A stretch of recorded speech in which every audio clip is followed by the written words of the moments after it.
Good morning. Good morning.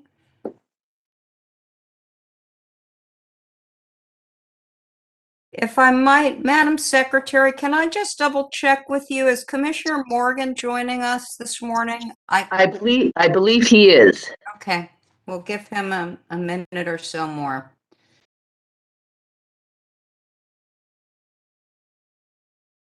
Yes, I show that I'm just looking in my book and I show that he is. So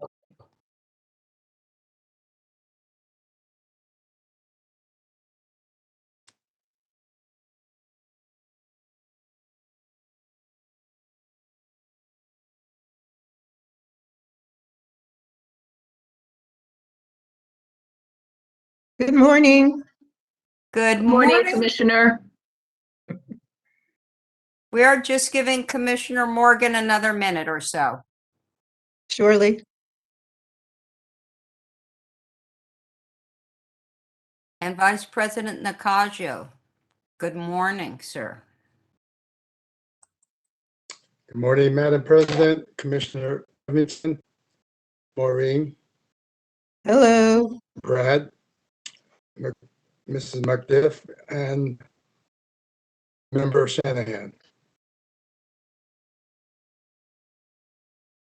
Good morning, Commissioners. Good morning, sir. Hello.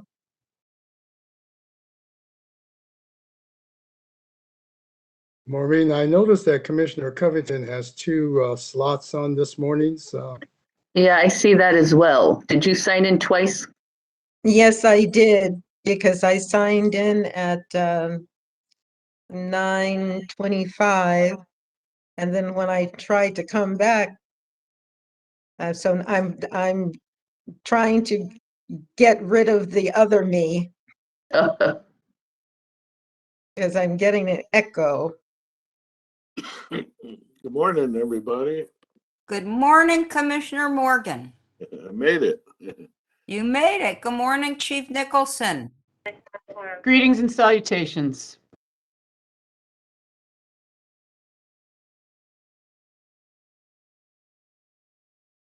All right, we're just going to give, Madam Secretary, does it matter if Commissioner Covington is appearing as one blank square and then appearing as herself on another? It does not. Okay, because I was just getting ready to ask someone for how to get rid of the doppelganger. All right. Can we commence? We can. All I'm right. sorry, this is the court reporter. I need like 30 seconds. Just Okay, I'm so sorry, Madam Court Reporter. I should have asked. I apologize. no problem, no problem. I just want to get as much set up here for a clean record. Just a moment. Okay, I'm ready. I'm going to mute myself. Thank you. All right, thank you. All right, this is the Fire Commission special meeting, April 25th, 2022. The time is 10:01. This meeting is being held by WebEx pursuant to Government Code Section 54953E and the mayoral proclamations declaring the existence of a local emergency. To join the meeting, use the link address for attendees, which is on the posted agenda on the Commission website. To participate during public comment, please call 1-415-655-0001 and use access code 2490-173-9748. Members of the public will have opportunities to participate during public comment. The public is asked to wait for the particular agenda item before making a comment on that item. Comments will be addressed in the order they are received. When the moderator announces that the commission is taking public comment, members of the public can raise their hand by pressing *3 and you will be queued. Callers will hear silence when waiting for your turn to speak. Operator will unmute you. When prompted, callers will have 2 minutes to provide comment. Please ensure you are in a quiet location, speak clearly, and turn off any TVs or radios around you. Item 1, roll call. President Catherine Feinstein. Present. Vice President Stephen Nakajo. Present. Commissioner Francie Covington. Present. Commissioner Army Morgan. Present. Item 2, case number 2021-11, hearing and deliberations on verified complaint filed with the Commission by Chief of Department. On November 3rd, 2021, Chief of Department Janine Nicholson filed a verified complaint with the Fire Commission against member for a non-disciplinary separation. This case may be heard in closed session pursuant to Government Code, Section 54957B, and San Francisco Administrative Code, Section 67.10B. All right, and if I just might ask so that we have a clean record, if everybody that isn't a commissioner whose presence has already been reflected in the record to please state their appearances here today. Chief Janine Nicholson. Thank you. Deputy City Attorney Jennifer Stoughton on behalf of the department. All right, and our member, please. Firefighter Jack Shanahan, representing himself. Thank you. And I'm sorry. And Deputy City Attorney Brad Russi, counsel to the Fire Commission. thank you. I think that takes care of everybody. I want to do just one thing, one comment I would like to make, which is that Miss McDevitt, our certified court reporter, has the duty and obligation to record everything that is said during this hearing. And what she records and transcribes becomes the official record of this hearing. Therefore, it is important that people speak clearly and slowly. Should anybody choose to read anything, there's always a tendency to read more quickly than the court reporter can possibly record. So please be considerate of that and read slowly.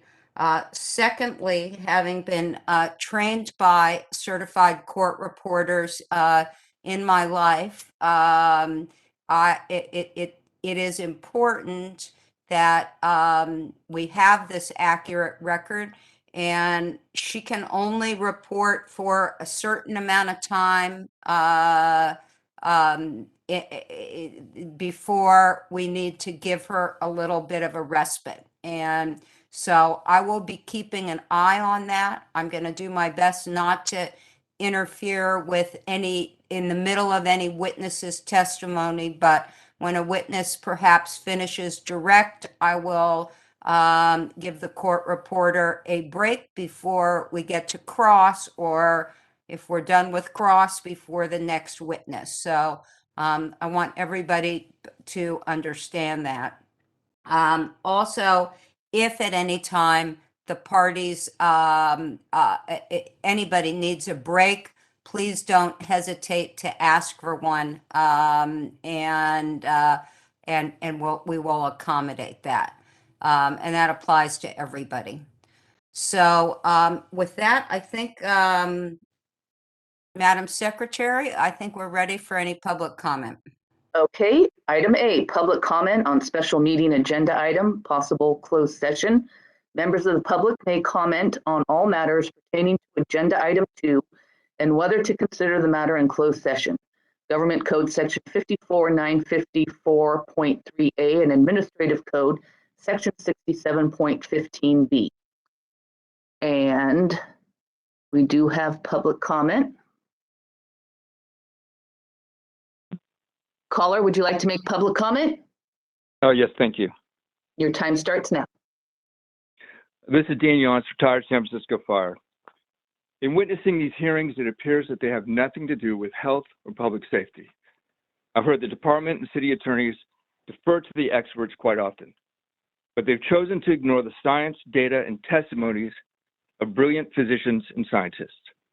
Instead, they choose to listen to heads of agencies who have significant financial conflicts of interest. The most surprising is the city's unquestioning trust of Anthony Fauci, who devastated the lives of so many people in San Francisco during his mismanagement of the AIDS crisis.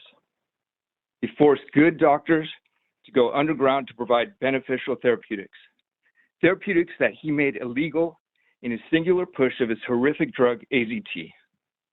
This time, Fauci has pushed another drug he has a vested interest in, remdesivir. Even though the study he cited had remdesivir pulled from the trials after killing 54% of the test subjects and was shown to cause kidney failure. France wasn't so trusting. They did their own trial in 2020. 5 subjects, 2 of them died and the trial was stopped. 2 others had to get kidney transplants. Under Fauci, the US has the highest number of COVID deaths per capita of any industrialized nation. Third world countries with very low vaccine rates using vilified therapeutics are doing way better. These terminations are really about holding onto federal funds. They are beyond unjust and are immoral. Please stop firing these good firefighters using politicized science, placing financial interests over the lives of the public. That's all. Thank you.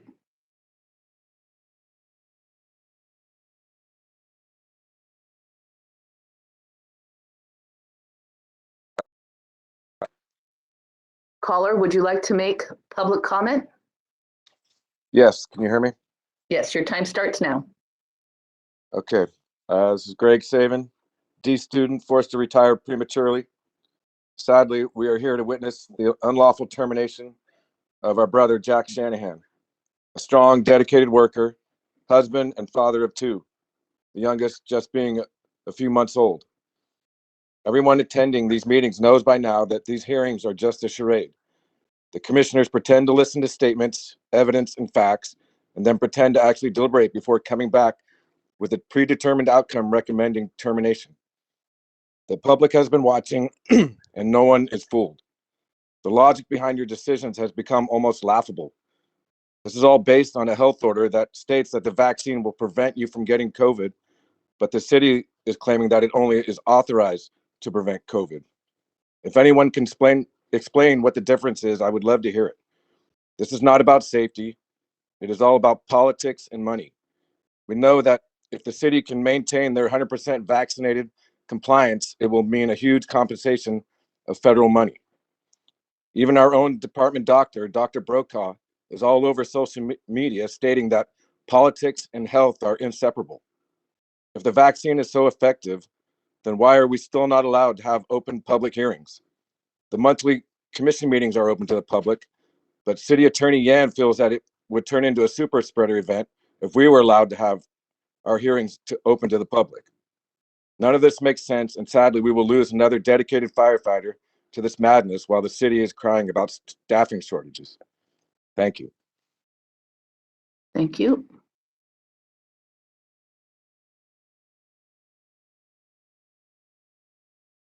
So, I've had Ryan's on there, so I just kind of. Caller, would you like to make public comment? I would. Can you hear me? Yes, your time starts now. All right. Good morning. Thank you. I'd like to address the interested public due to the fact that arguing science, data, sound logic, and common sense to the commission, chief, and city attorneys appears to be a futile endeavor. Gaslighting. Gaslighting, defined by the website Psychology Today, is defined as an insidious form of manipulation and psychological control. Victims of gaslighting are deliberately and systematically fed false information that leads them to question what they know to be true, often about themselves.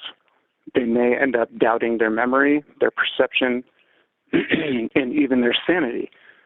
Over time, a gaslighter's manipulations can grow more complex and potent, making it increasingly difficult for the victim to see the truth.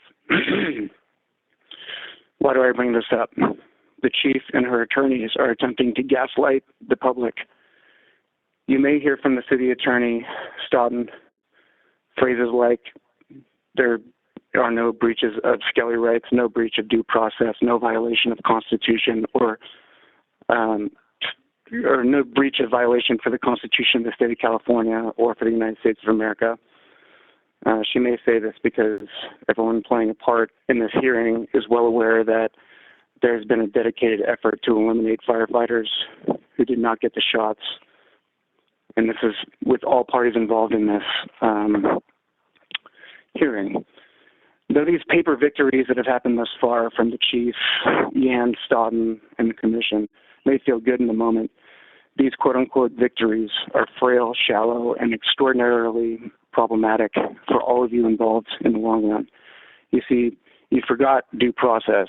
You forgot that even though every commercial on TV and every advertisement on the radio says... Sir, your time is up.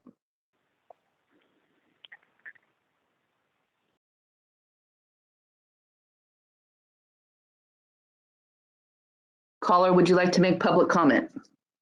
Yes, please. Your time starts now. Thank you.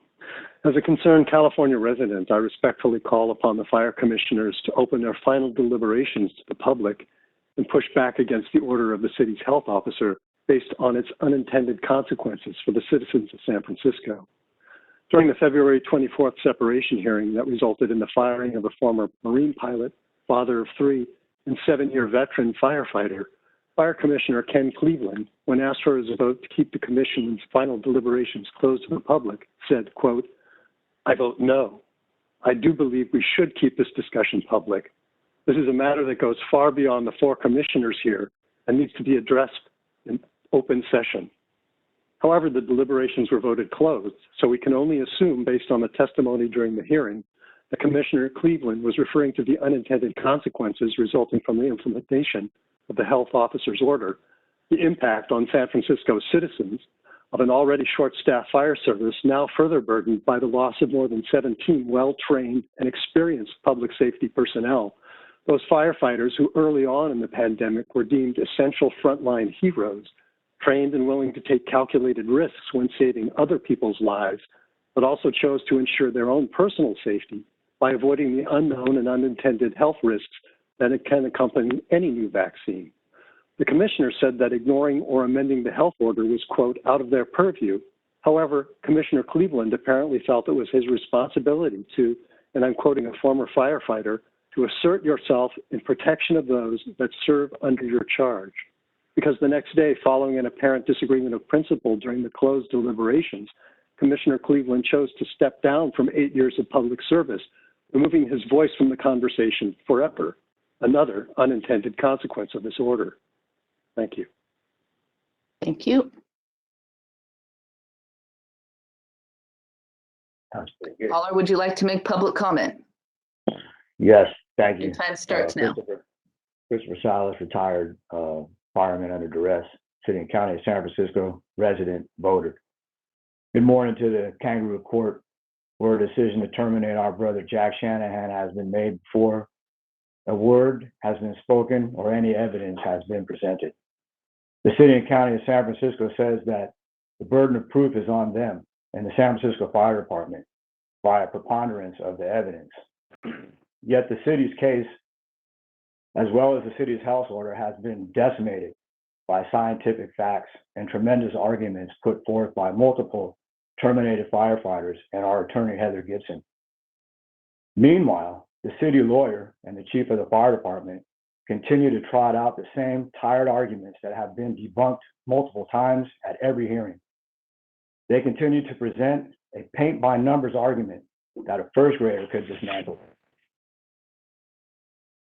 Isn't it fortunate for the city's lawyers that honor, integrity, courage, and truth are all missing in the deliberations, the secret deliberations of the compromised fire commission?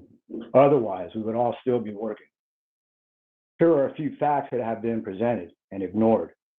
It is undisputed that 99.8% of unvaccinated school-age and working people without comorbidities recover from COVID, even if they catch it with no problems or lingering side effects. All of the unvaccinated firefighters that have been terminated or that have retired under duress worked for 18 months without vaccines and never infected any member of the public with COVID, not one. We are not super spreaders and never have been. In fact, and this is also undisputed, the only super spreader event concerning firefighters occurred in the 100% vaccinated fire department from December 2021 to February 2022. Sir, your time is up.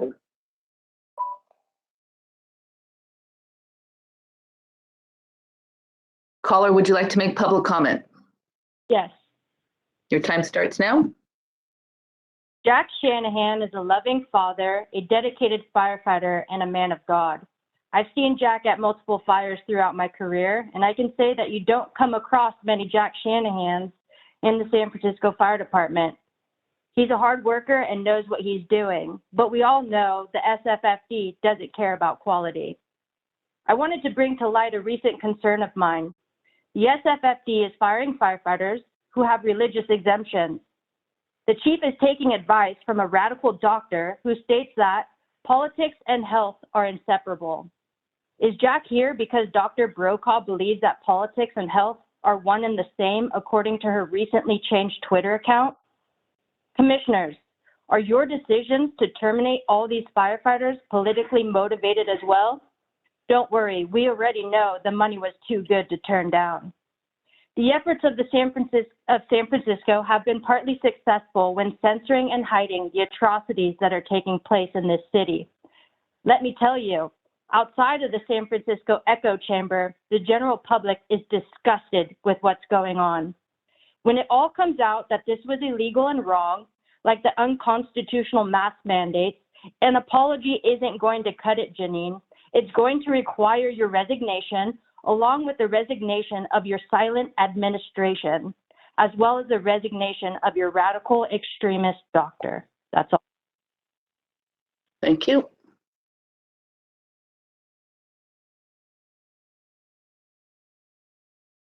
Caller, would you like to make public comment? Yes. Your time starts now. After listening to all of these commission meetings, I'm left wondering what makes San Francisco so special. Why is it that the San Francisco Fire Department is the only department in the Bay Area who won't allow unvaccinated firefighters back on the job? I think one of the main answers lies in Dr. Jennifer Brokaw's tweets, just as the last caller was mentioning. As the supervising physician of the fire department, she said politics and health are inseparable.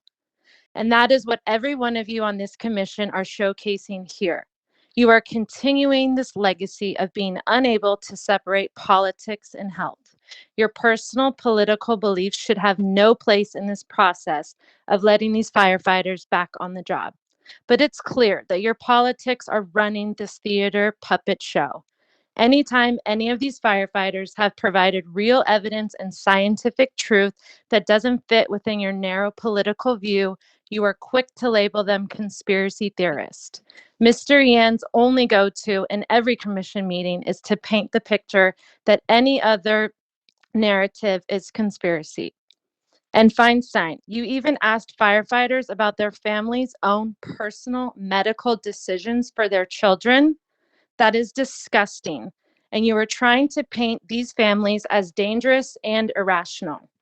Let me remind you of what these firefighters stand for: to maintain their human rights, their constitutional rights, civil rights, and civil liberties as sovereign, natural, free human beings. They believe in the right to work, free will, with personal choice, medical freedom, and consent without coercion, retaliation, threats, disciplinary action, or termination. This is not a vaccine versus non-vaccine issue. Your time is up, Iris. Thank you.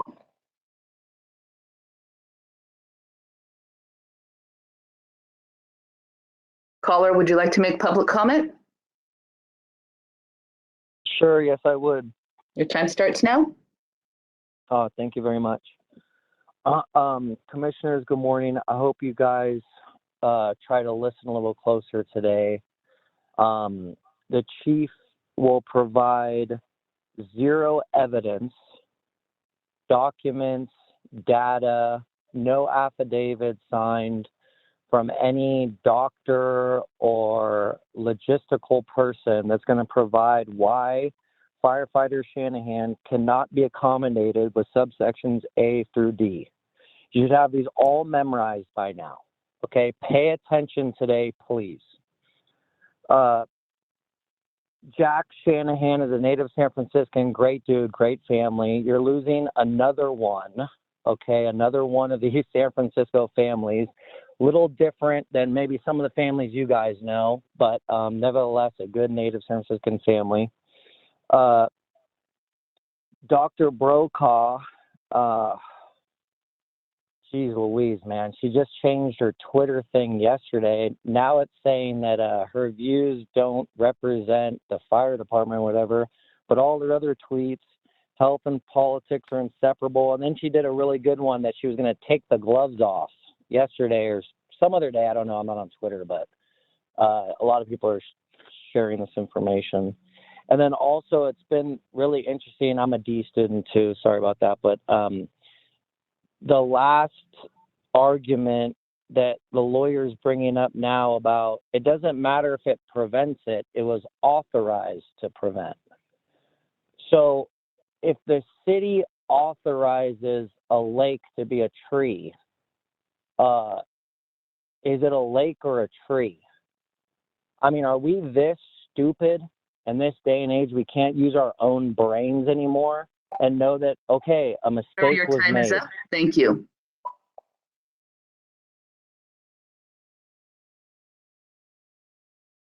Caller, would you like to make public comment? Yes, please. Thank you. Your time starts now. All of the most common, rapidly exploding, and deadly health conditions observed in Americans today are known to be caused by immune dysfunction, including heart disease, diabetes, digestive disorders, cancer, arthritis, and other major organ failures that I have not included. Now, over 90% of the American population had been exposed to this class of drugs, which are the vaccines.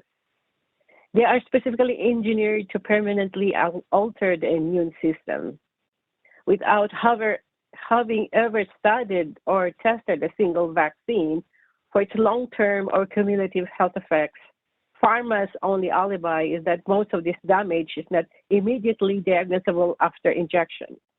The unlicensed practice of medicine includes the act of prescribing drugs, including but not limited to prescribing drugs which are formally classified as unavoidably safe. All vaccines are formally classified as unavoidably safe under our system laws. The unlicensed prescription of non-over-the-counter drug injections may be charged as felony under California Business and Professions Code, Section 2052. A license to practice medicine cannot be granted in the legislative branch, nor in the commission hearing or commission, any corporation, association, or any other collective entity. Only a qualified and properly licensed individual may lawfully prescribe non-OTC drugs to anyone. Overtly criminal actions clearly exceed any authorities granted in the state legislature and including the commission. Therefore, such acts burst otherwise applicable immunity protections, that is, immunity protections apply to non-criminal legislative acts that do not exceed the powers granted in the legislature. Thank you. Your time is up. Long-standing.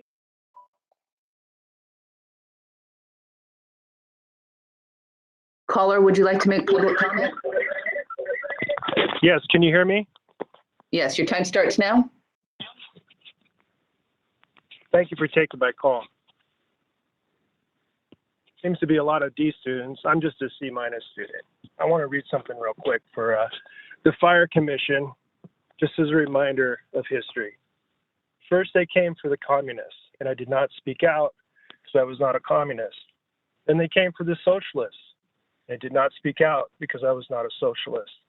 Then they came for the trade unionists, 798, and I did not speak out because I was not a trade unionist. Then they came for the Jews, and I did not speak out because I was not a Jew. And then they came for me, and there was no one left to speak out for me. Thank you.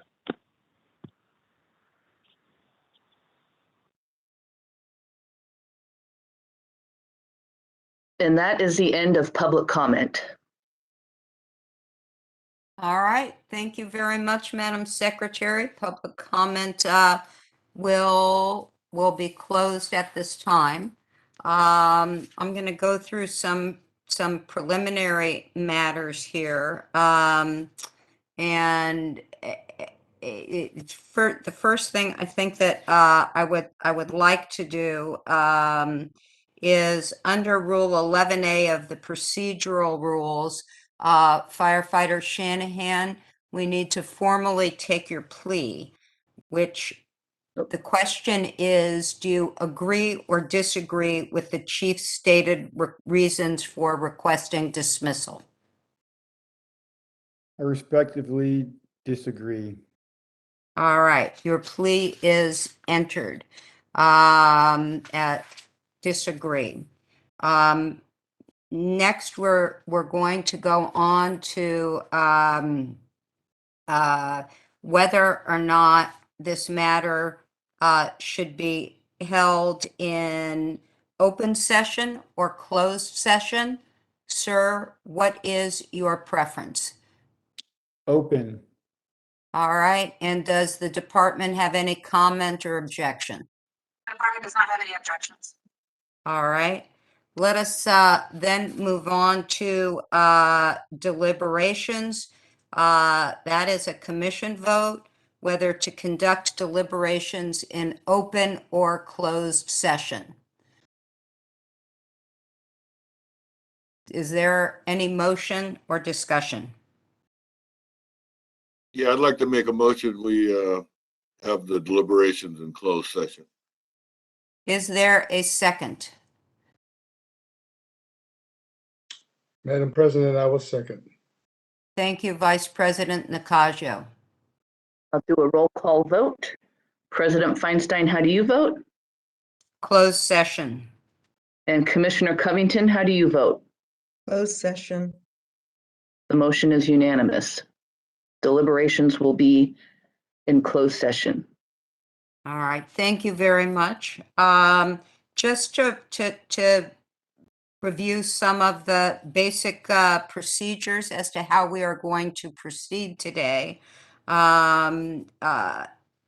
We did receive a request from the member very early this morning asking for additional time, which I took the liberty of accepting and granting. So the member will have an additional 5 minutes for opening and 5 minutes for closing, and an additional 5 minutes for the evidentiary portion.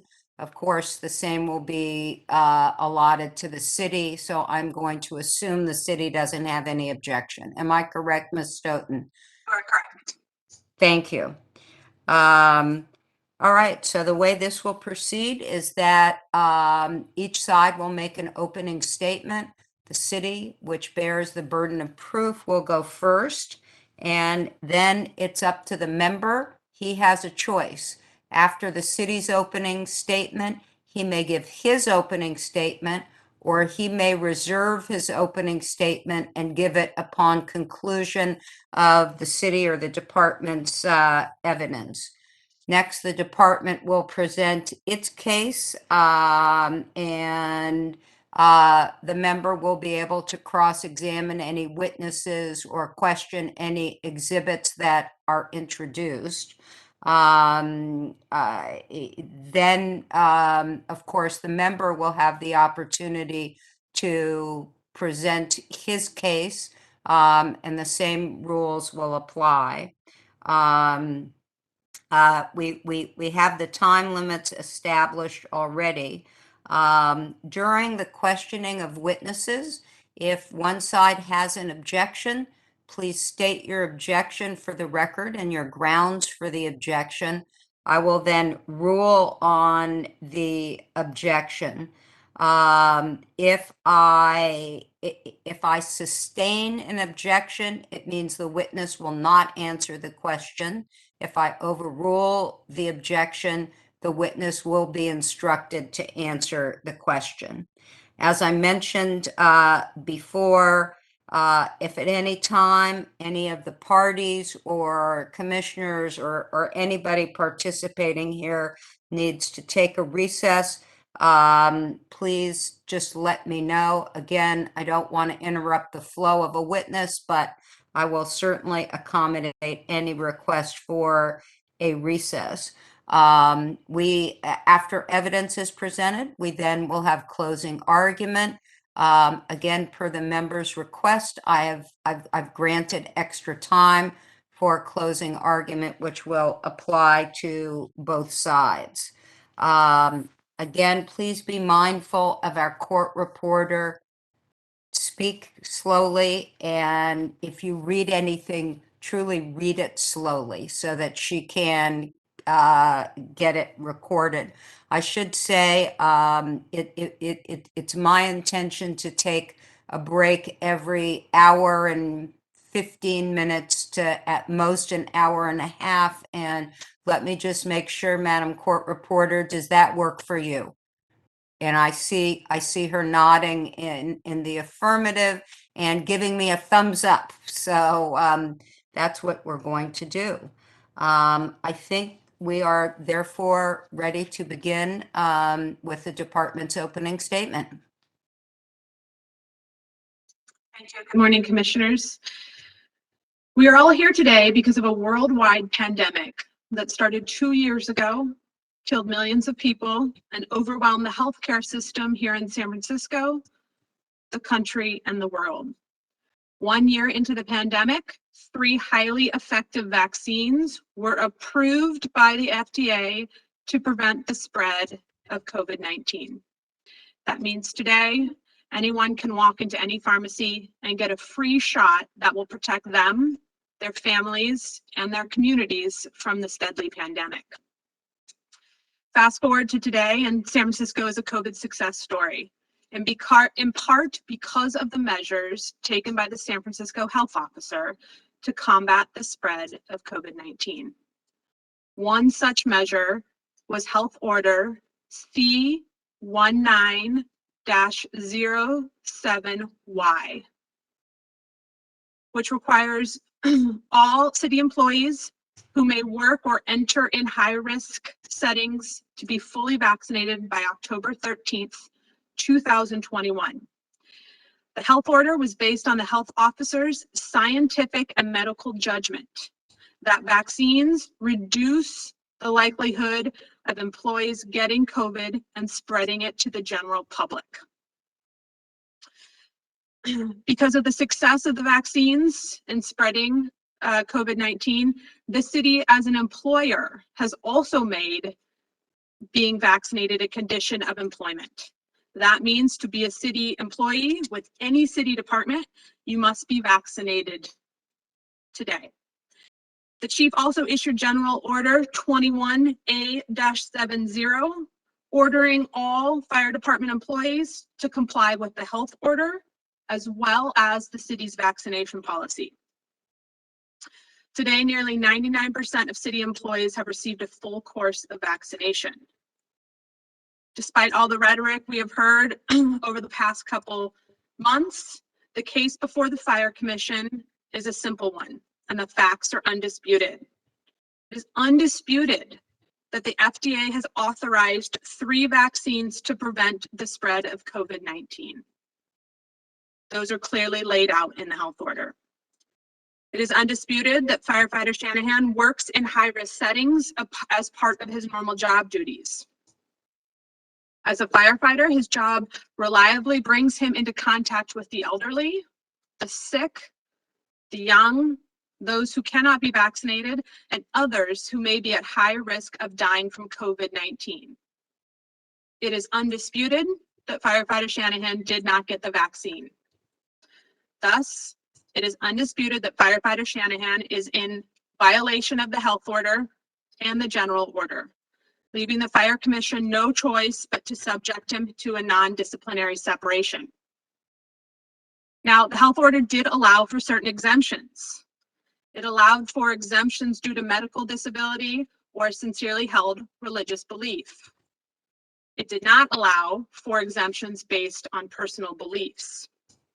But the health order does not require the department or any employer to accommodate unvaccinated employees.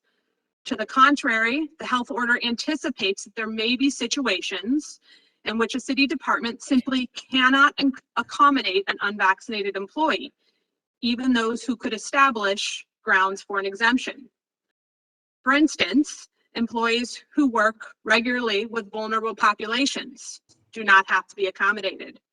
Employees who work in situations where they cannot keep their masks on at all times do not have to be accommodated. And if an accommodation would compromise workplace safety or departmental operations, there is no accommodation required by the health officer. In this case, the job of a firefighter is such that even if they could show a sincerely held religious belief, the department determined that the risks of the unvaccinated status would pose to members of the public and coworkers still makes it impossible to continue in the job as a firefighter without being vaccinated. Now, there are several things that this hearing is not about. This hearing is not about whether COVID is a real disease or whether vaccines really work.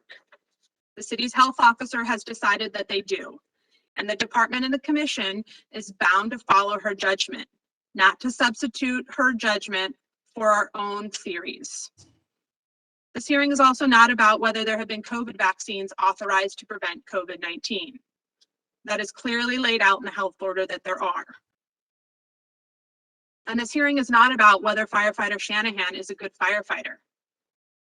It's only about whether firefighter Shanahan has complied with the health order and the general order.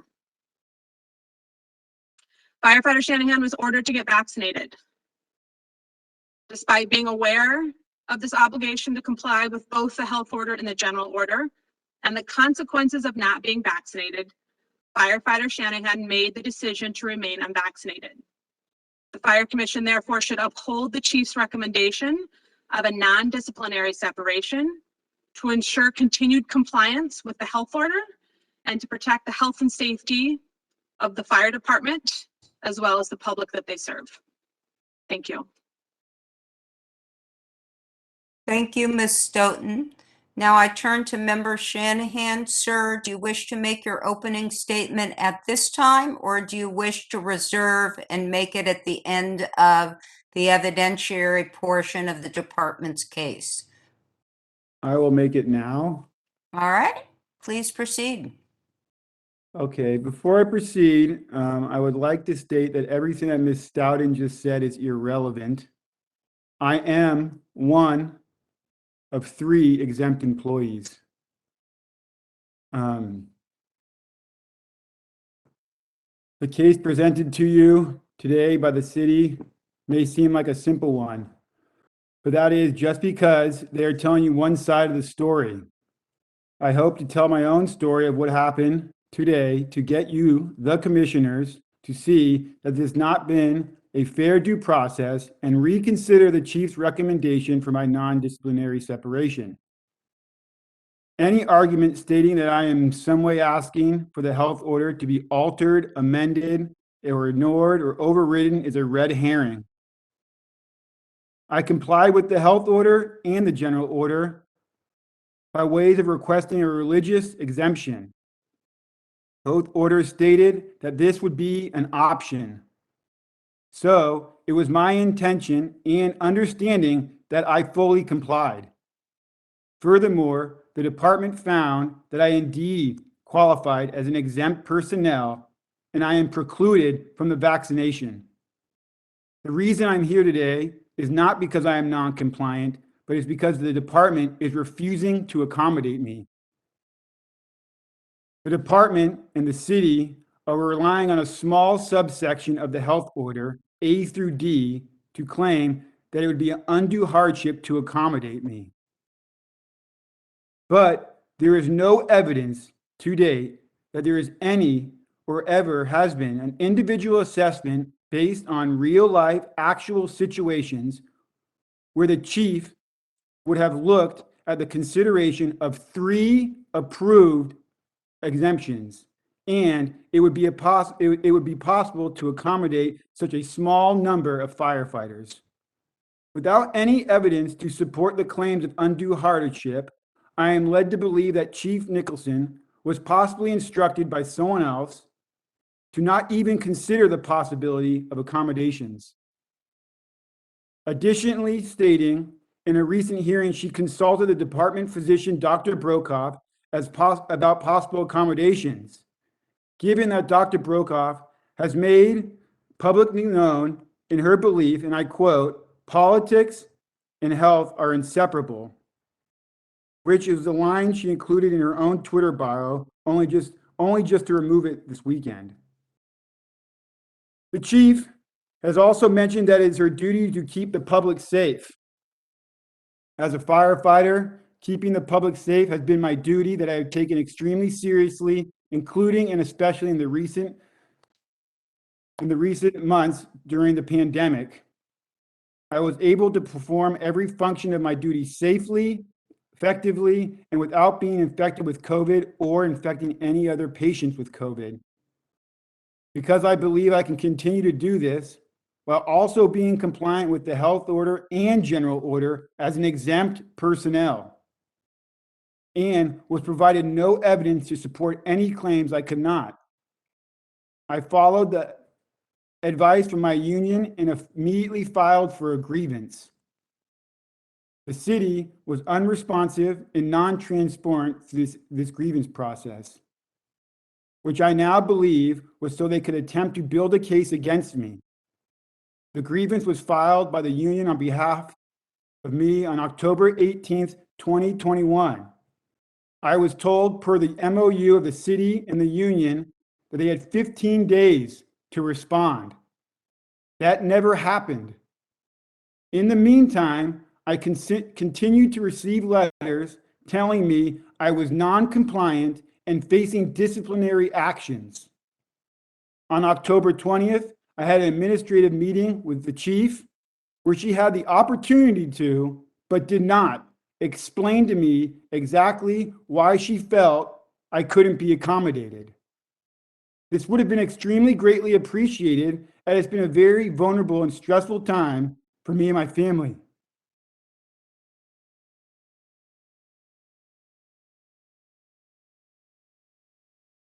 My wife was 9 months pregnant, and we were distraught over the prospect of losing our health insurance right before my wife was about to give birth.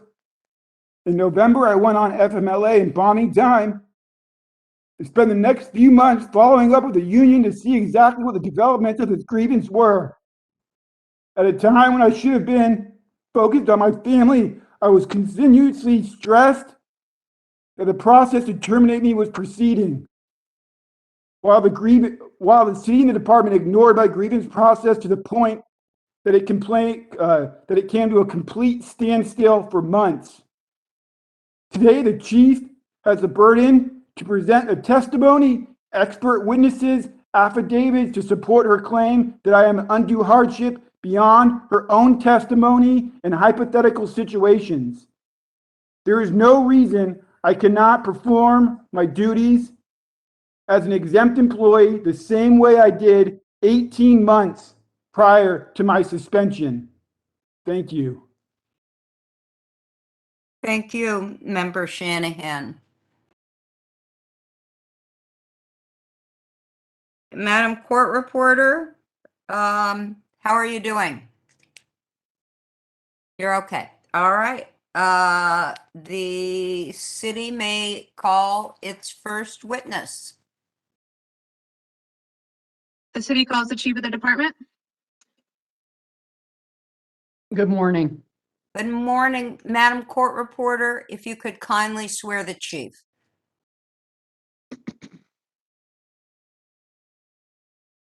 Thank you, Chief. Do you solemnly swear the testimony you're about to give and the matter now pending will be the truth, the whole truth, and nothing but the truth?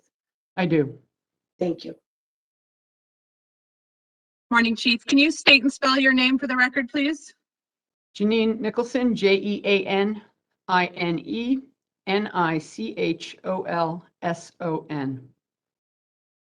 Thank you, Chief Nicholson. Can you give us a quick overview of your duties as the chief of the department? I oversee both the operational and administrative side of the department in order to carry out our mission. Chief, what do you see to be the duty of the San Francisco Fire Department to the citizens of San Francisco? We are here to protect them, and it's about public safety. Chief, if you can turn to city exhibits, please. Looking at city exhibit 1, Bates number SFFD _ Shanahan 0007.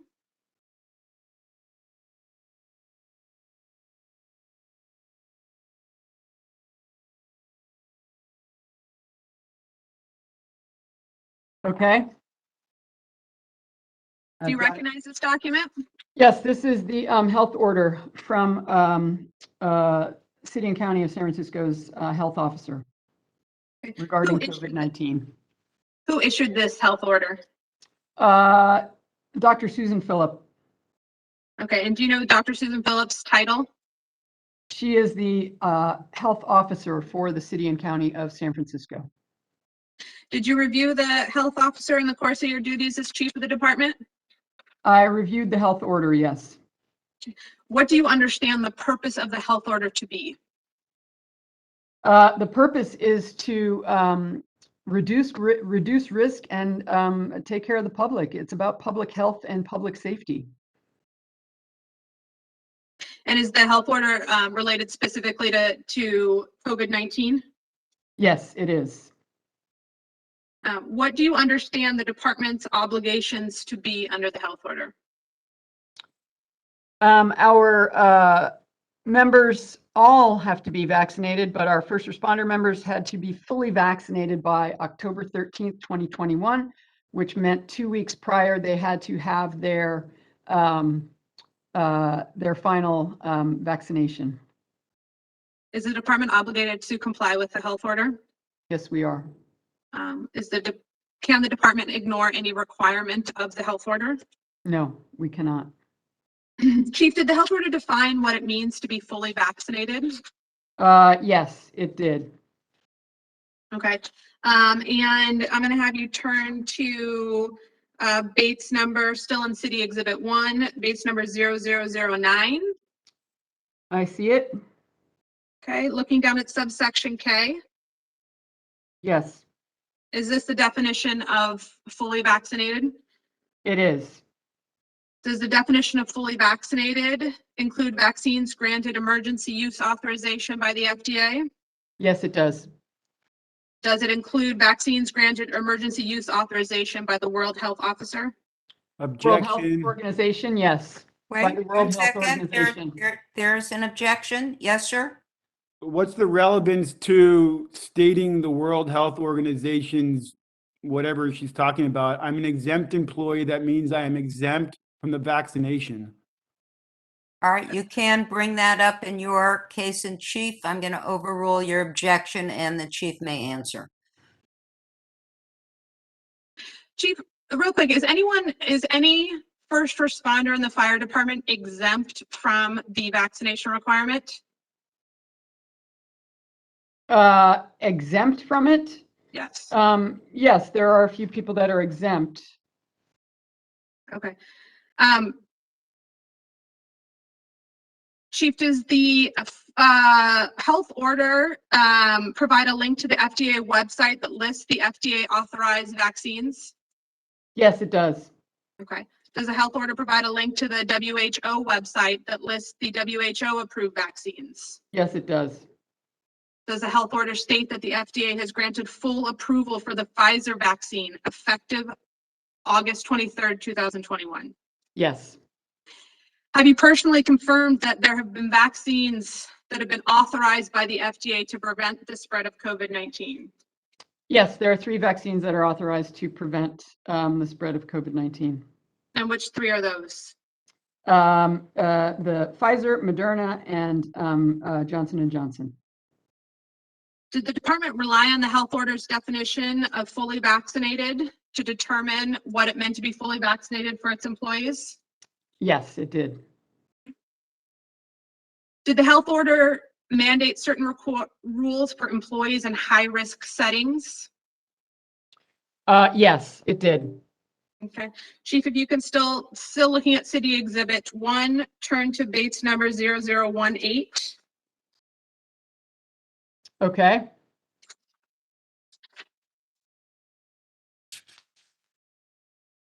Looking at subsection 6, it says vaccination requirements for personnel in high-risk settings and other healthcare personnel. I see that. Do you see that? Is this the health order provision that applies to employees in high-risk settings? Yes, it is. Did you determine that firefighters, such as Firefighter Shanahan, fell under the definition of an employee who works in a high-risk setting? Yes. Is there any way the department could guarantee a firefighter could not enter a high-risk setting? No, not without compromising our operations. No. Okay.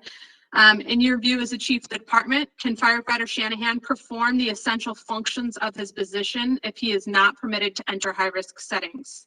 No, he cannot. Do you personally think it is important for firefighters to be vaccinated before entering high-risk settings? Absolutely, I do. Have you consulted anyone in the department about the risks of remaining unvaccinated? Yes, in the department and out of the department, but in the department, our physician, Dr. Jennifer Brokaw. I have spoken to her about the dangers from not being vaccinated versus being vaccinated, yes. Okay, and when did you last discuss the issue of vaccinations with Dr. Brokaw? It's been in the last week or two, I'm not sure.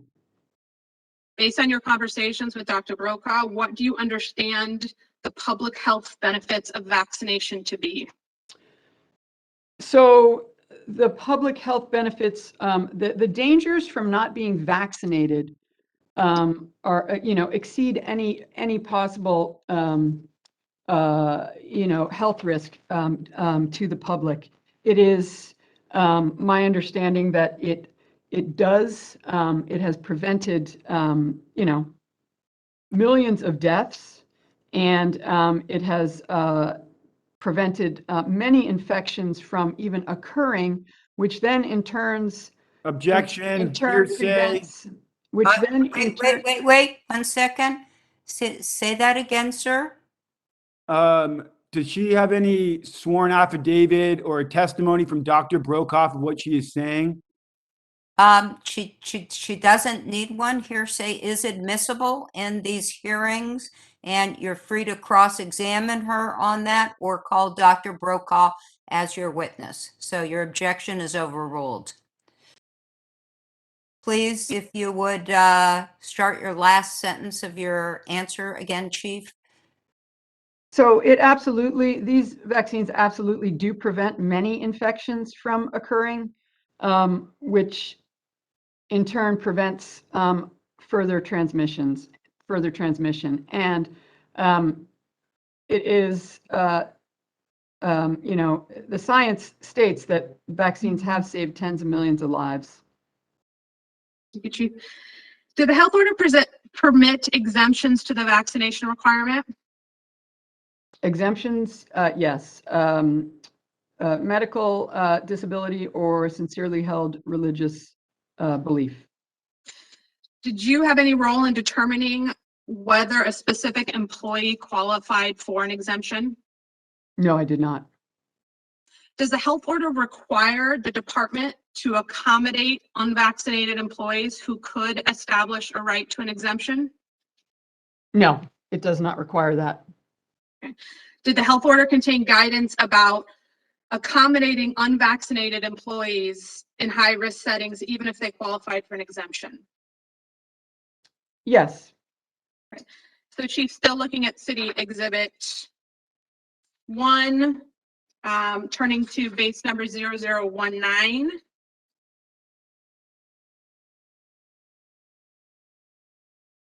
Okay. Are you there? Yes. Okay. So looking down at the bottom of the page, subsection A, are these the provisions that contain guidance about whether departments can accommodate unvaccinated employees? Yes. Okay, so looking at this first factor on 0019, in the regular course of his duties, would firefighter Shanahan come into contact with persons whose, quote, vaccination status is unknown, who are not yet eligible for the vaccine, or who are members of a vulnerable population, such as the elderly, incarcerated, or acute care patients? Yes. Okay. Looking at, turning the page to 0020, looking at subsection B. Does the department have the resources to regularly test unvaccinated firefighters to ensure they do not pose a public health risk? No, it's logistically and operationally not feasible for us. Okay. Looking at subsection C here, can the department ensure 100% compliance with the mask mandate whenever firefighters are around other people in the workplace? We cannot. And Chief, looking at subsection D, in your view as chief, if you allowed firefighter Shanahan to remain unvaccinated in the workplace, would that, quote, compromise workplace safety, decrease workplace efficiency, or require other personnel to do more than their share of potentially hazardous or burdensome work? That's correct. Okay, and can you just expound on that a little bit and explain why? So yeah, if since it's a risk for a higher risk for unvaccinated people to come into contact with people, specifically, especially vulnerable populations, we would have to leave that person outside on a call, which is not what we do. We bring all the resources that we have to bear on the incidents that we respond to. Based on these factors, did the department make a decision about whether it was possible to accommodate unvaccinated firefighters? We did, and it is not. Okay. Chief, now turning still in City Exhibit 1, turning to Bates number 0043.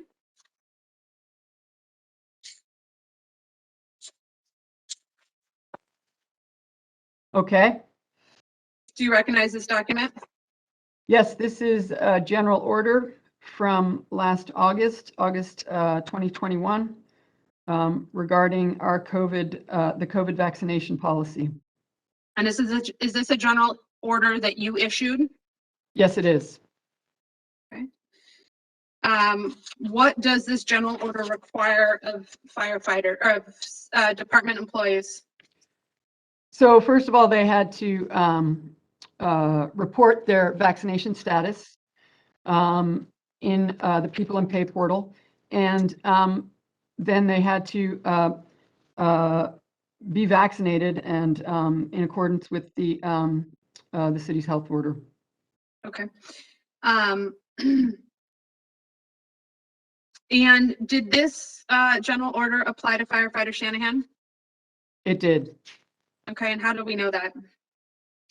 On the next page, Bates 0044, says all members in the following ranks, H2, H3. Member Shanahan is an H2 firefighter. Okay. Are members of the fire department required to familiarize themselves with general orders? Yes, they are. Are they required to comply with general orders? Yes. Okay.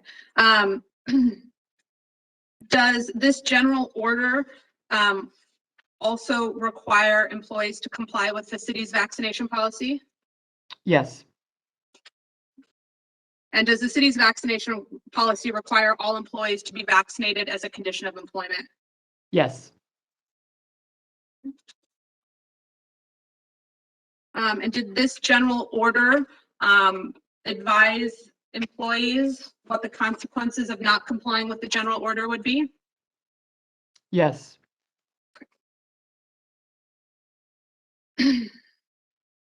Did the department take any other steps to notify employees of their obligation to comply with the health order? Yes, we took quite a few steps. Emails, the general order, obviously passing it down through the chain of command. It shows up on everyone's human resources management system front page. The general order does, and they're required to sign off on it. We also called people via telephone, and we also had one-on-one meetings. Okay, Chief, if you can now, still in City Exhibit 1, turn to Bates number 0004.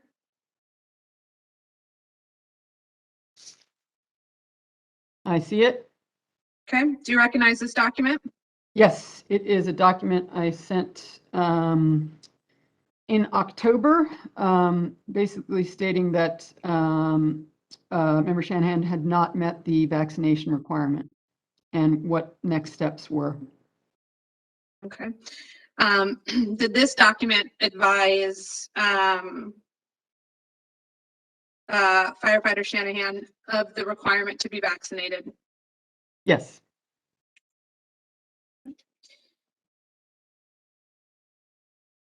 Did Firefighter Shanahan comply with the health order's vaccination requirement by October 13th, 2021? No. Okay. And how do you know that?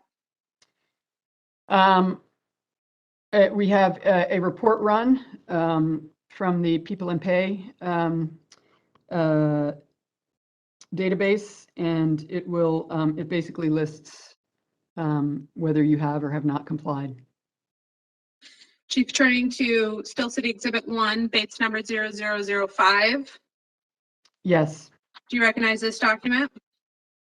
Yes. This What is is this a non-disciplinary separation document. Yes, that I sent to Member Shanahan. Okay, and halfway on the page, there's a series of boxes that start with FIR. Can you tell us what these boxes are? That is basically copied and pasted from the city's People and Pay site. And it states that Jack Shanahan, who's an H2, is not vaccinated. Does this mean that Firefighter Shanahan reported himself that he was not vaccinated? That is correct. Did you afford Firefighter Shanahan the right to appear at an administrative meeting with you? I did. Okay. Was he permitted to provide you reasons why he should not be separated? Yes, he was permitted to present his side of things, yes. And was he permitted to provide you any written documentation in support of his position? He was. Following that administrative meeting, did you place him on unpaid leave? Yes, although I believe there was an FMLA component here with Firefighter Shanahan, but yes, we followed all the steps that we needed to, that we were obligated to follow. Okay. Chief, did your personal politics play any role in your decision to recommend Firefighter Shanahan's separation? No. Could Firefighter Shanahan keep his job if he got vaccinated today? Yes, if Firefighter Shanahan wants to get vaccinated and gives us proof of that, we will welcome him back. Okay. And you've also heard reference to accusations that you're trying to destroy Firefighter Shanahan's career in life. What is your response to that criticism? My response is that I don't enjoy this at all in any way, shape, or form. And Member Shanahan is permitted to go out and get a vaccine if he so chooses, and he can come back to work. My responsibility is not to one person. My responsibility is to and about public health and safety. And, you know, my job entails protecting public safety. So none of this is personal. This is not, and again, it's not something I enjoy doing, but the ultimate goal of the fire department and the fire commission is, you know, public safety, safety of others, and protecting lives and valuing health. That's what we are supposed to be doing. No further questions. All right, thank you very much, Ms. Stoughton. Just looking at the time before we commence cross-examination, Madam Court Reporter, are you up for a bit of a recess? No. Oh, yes, no, yes, no. Sorry, I had to unmute. I can wait until after cross-examination if All that, right. if that is easier. All right. All right. Member Shanahan, I'm sorry, Vice President Nakajo. Madam President, I'm going to ask if it's appropriate if I, the commissioner, could ask a question of verification to Ms. Stoughton.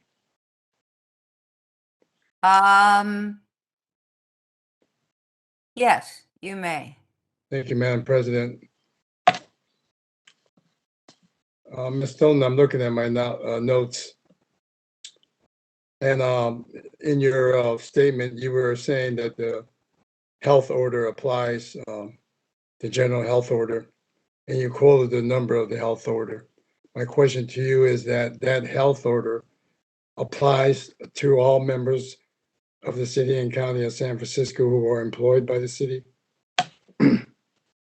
I apologize if I was not clear. The health order applies to,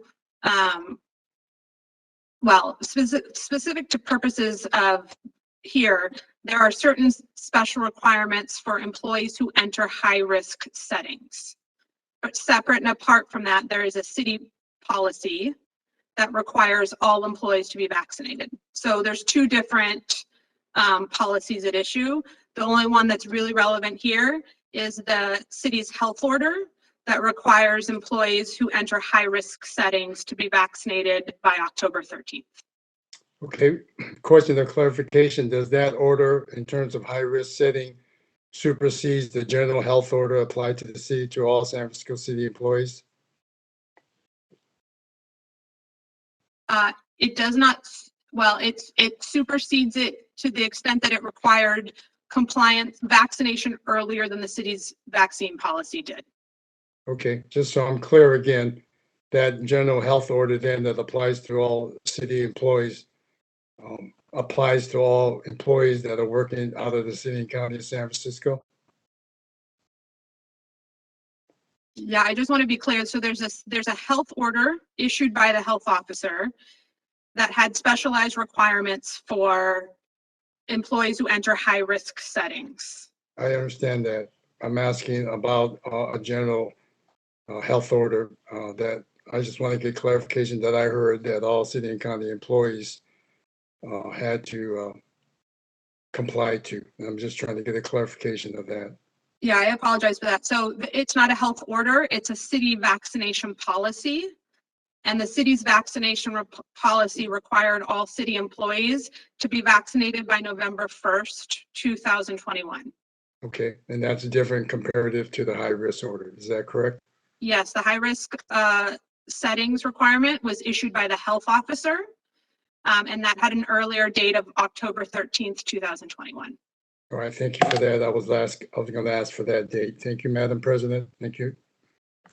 All right, thank you. Okay, Member Shanahan, are you prepared to proceed with cross-examination? Yes, I am.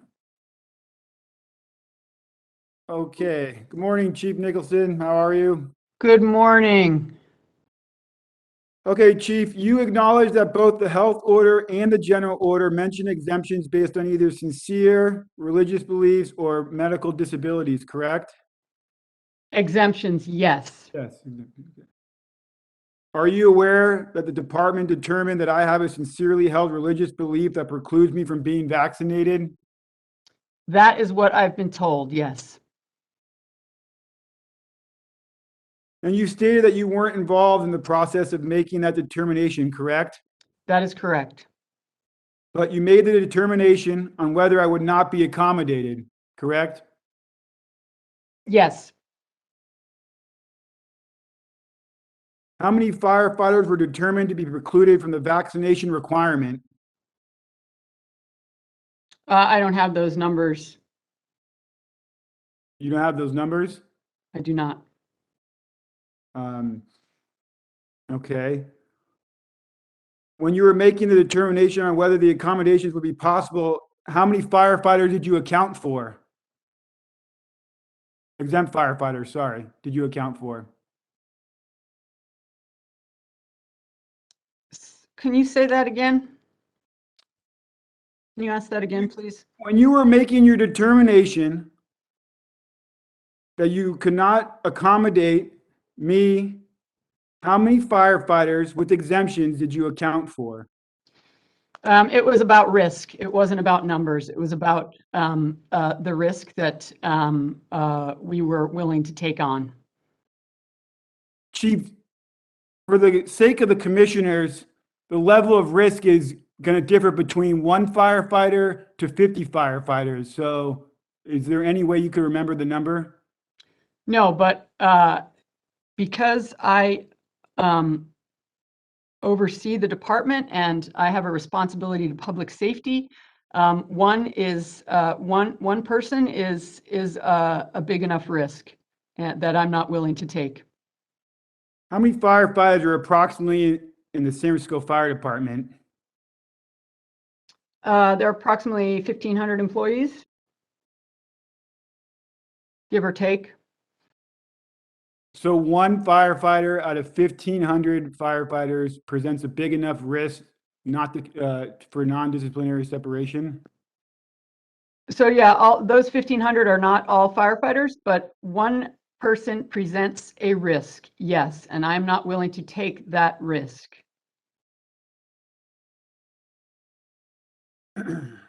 You said testing would be logistically impossible. Can you please elaborate to the commission on why 3 firefighters would be logistically impossible? Objection lacks foundation. Calls for speculation. Oh, overruled. She can answer. I believe I said it's not feasible, and logistically and operationally, it is not.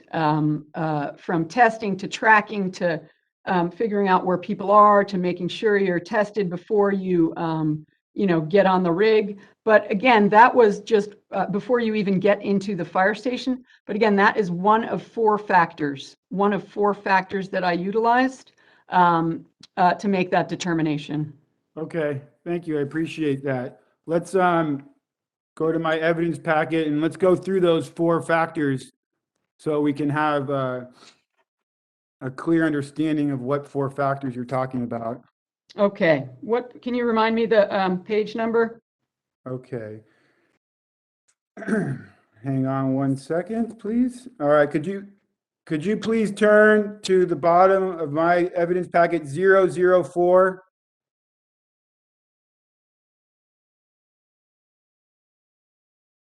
.004, yes.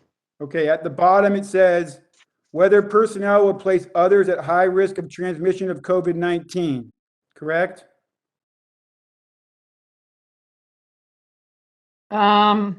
You're looking at SFFD Shanahan 0004? Correct. I have a different document than you do. I have a vaccination status Chief, I document. believe he's looking at his exhibits, not the city exhibits. Okay. Yes, my evidence packet.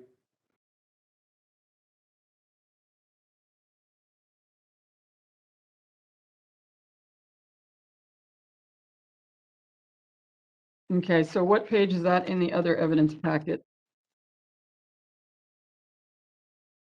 In my evidence packet, it is marked 004.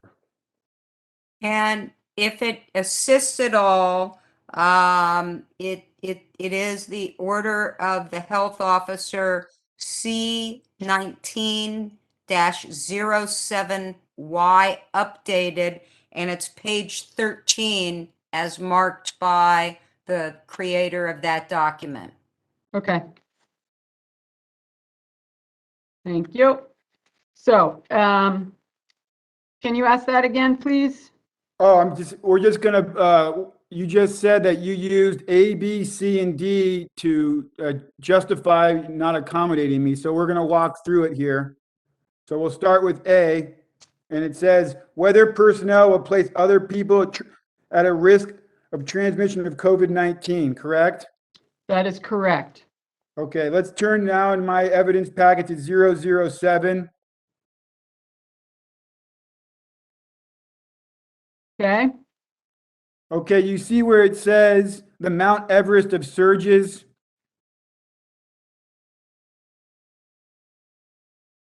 Near the top.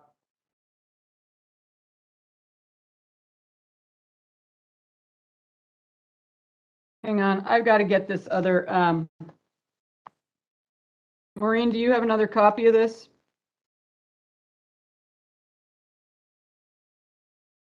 Yes. Do you want me to run it into you? Yeah, please.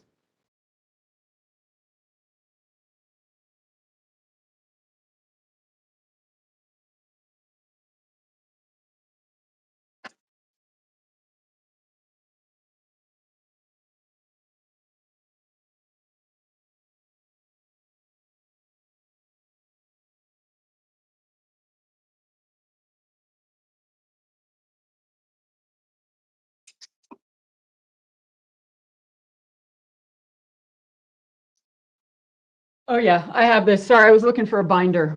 Okay. So you're now at 007, is that correct? Yes. Okay. A newsletter from the physician's office that states Mount Everest of surges. Okay. Okay. Did some 361 firefighters to that nature catch COVID in that period of time? It was over 300, yes.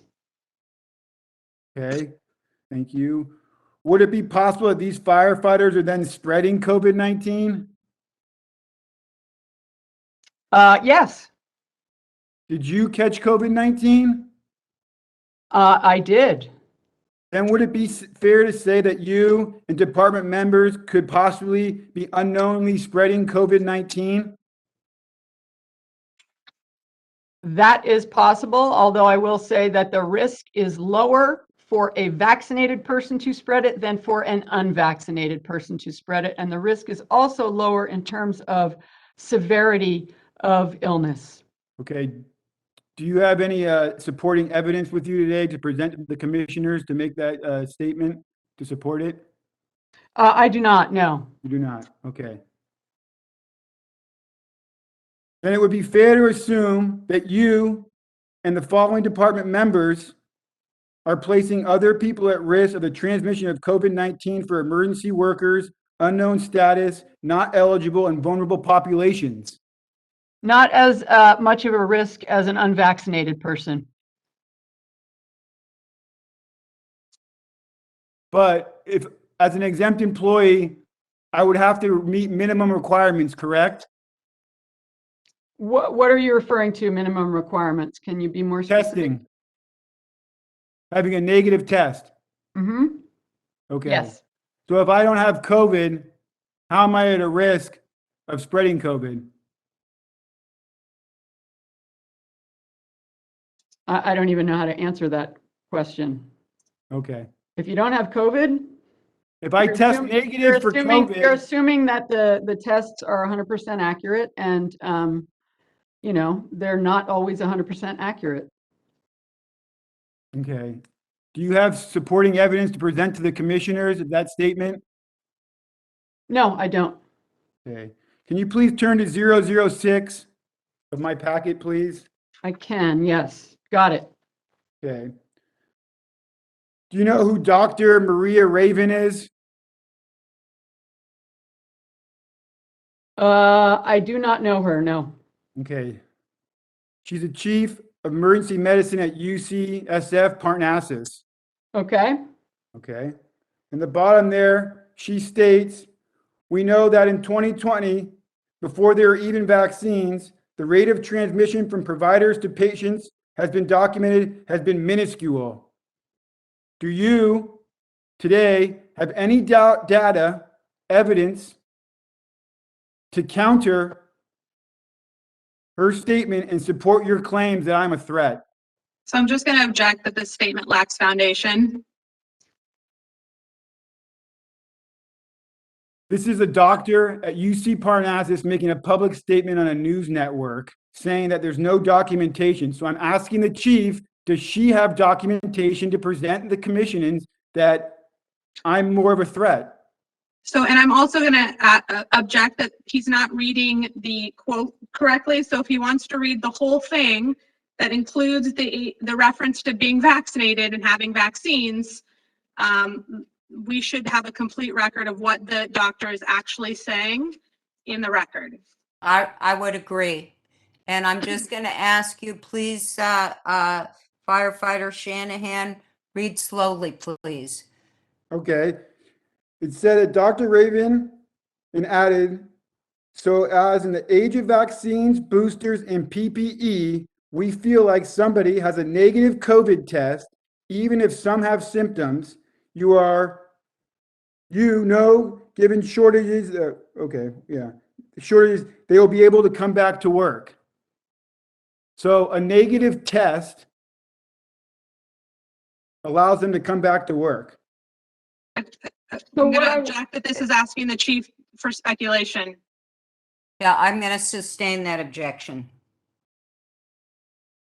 I'm asking the chief if she has documentation to provide that I am more of a threat than anyone else if I have a negative test. So again, I'm going to object that this lacks foundation. This is talking about employees who are vaccinated. It has no reference to an unvaccinated employee. It says, so now in the ages of vaccines and boosters. Right, So and I am exempt from the vaccine. So if I have a negative test, how can does she have data to support that to present to you guys? Again, I'm going to object that that statement in the question lacks foundation. That's sustained. Okay. All right, well, we'll move on to subsection B. So back to page 005.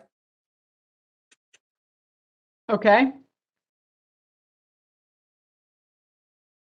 Do you see where it says B, type and frequency available to personnel? I do. Okay. Is there a testing policy in SFFD right now? We are able to test people. Again, I'm going to say that this is one of 4 items that I use to make this determination. It is not made in a vacuum around one. It is 4 different things, A, B, C, and D. Yes, and we just went over A, so now we're going to B. Okay. So can you please turn to 009? Yes. Okay. See in the top page, it says San Francisco Fire Department antigen testing policy. I see that. Okay. Did the California Department of Health or SFFD make this policy? The San Francisco Fire Department, I do believe. Did you make it? I did not. Who made this policy? My staff did. Did you sign off on it? I imagine I did. I don't have that in front of me, so I don't know. So would it be fair to say that the San Francisco Fire Department has the capabilities to test firefighters? Yes, we do. And it has been a real pain in the neck, I can tell you that much. It's been a huge burden on the department. But yes, we do have the capability of testing people.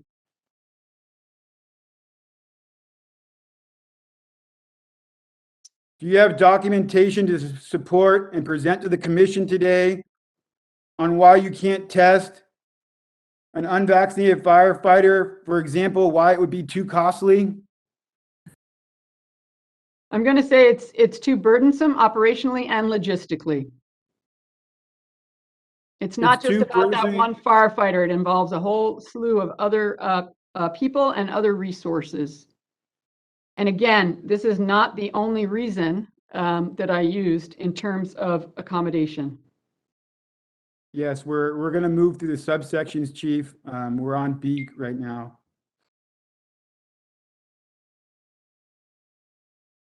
Chief, why can a vaccinated firefighter stay at work with a negative test, but I cannot? Because vaccinated people have a lower risk of transmitting COVID and have a lower risk of becoming seriously infected with COVID. So it's not the same risk whether you are vaccinated or unvaccinated and tested. It is just not the same risk. Okay. Do you have any documentation to present the commissioners today to support that? I do not, no. Do not. Is there an expert witness here today to support your claim? I don't know.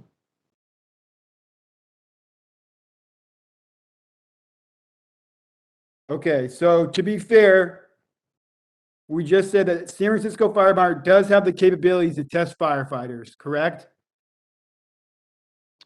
Yes, we do. Okay. And to be fair, it sounds like your department has chosen a policy that has excluded a certain group of people. Object. No, that's not accurate at all.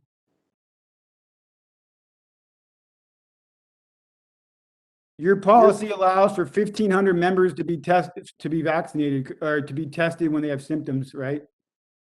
Vaccinated members, yes. Because then that that would is part exclude of the exempt job, employees. that is part of the Nice. job requirement. But you're not allowing exempt employees to test in this policy, correct?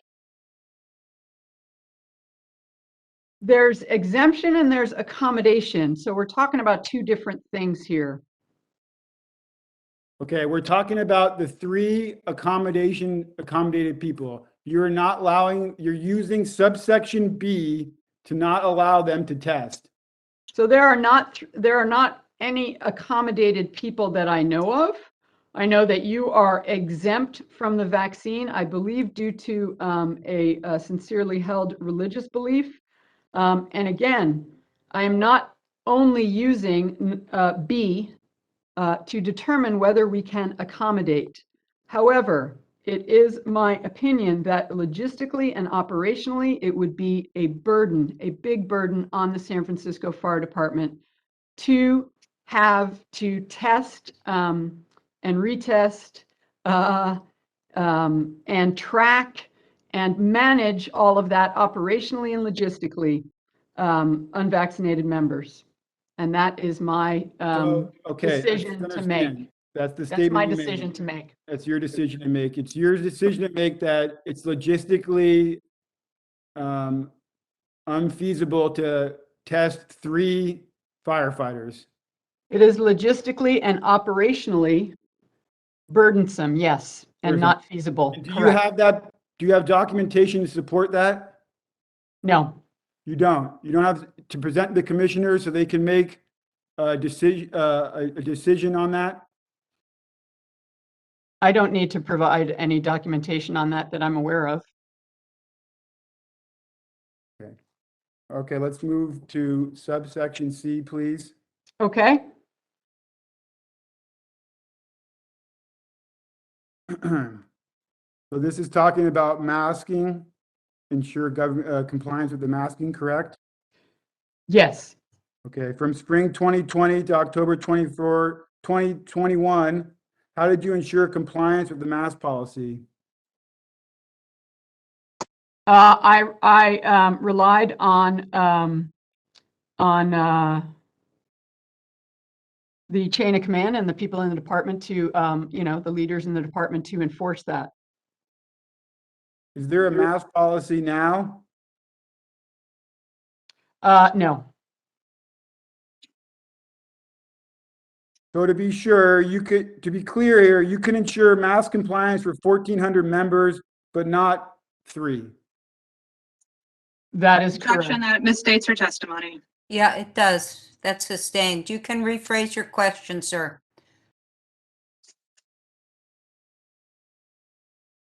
In previous testimony, you stated that is impossible to ensure mask compliance for an unvaccinated member, correct? That's correct. Okay. However, you just said that you can ensure compliance with members through through your I believe you said chain of command, through your lieutenants and captains, correct? For the other members. Yeah, I had to trust and rely on them at the time. There was no other alternative. We had to respond to calls, and I had to trust my people to do their jobs. So would you say integrity is a cornerstone of the fire service? Integrity is very important in the fire service. I would agree with you on that. Okay. So by default, are you saying that I lack integrity to follow your orders? That is not what I am saying at all here. Okay, let's move back to 005 and subsection D. D as in David. Affirmative. Okay. D as in David. Okay. Chief, do you have evidence today to support your claim of undue hardship? What's beyond, it seems to be your personal opinion.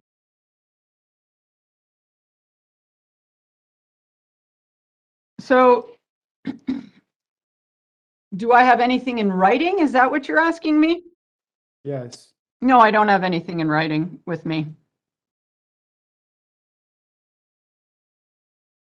But I am the subject matter expert for the department, and it does impose an undue burden. You know, it compromises workplace safety. And you know, and so yeah, I have made that determination. Chief, I'm did not you willing make to take the risk of having unvaccinated employees in the fire stations or on ambulances or going into people's homes. Did you make your determination based off 3 exempt employees?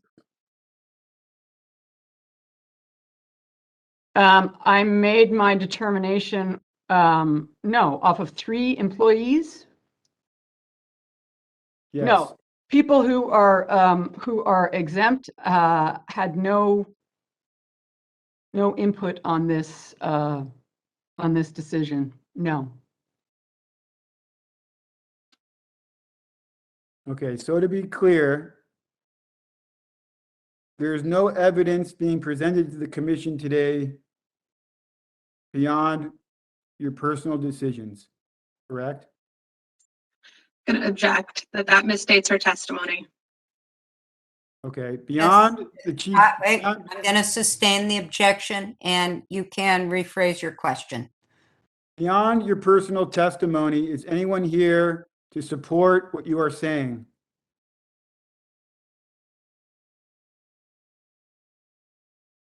To support what I'm saying. Yes. What do you mean by that? Do you have an expert witness? Do you have affidavits? Do you have your command staff? No, I don't.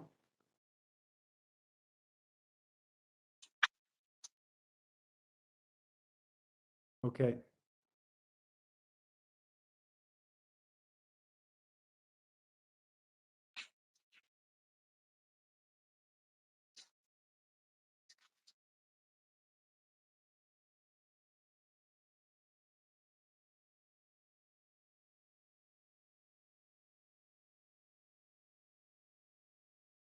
Okay, my last question I'm trying to clarify here is that,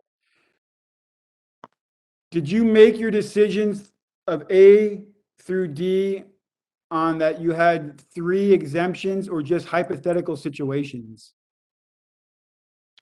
Neither. Neither.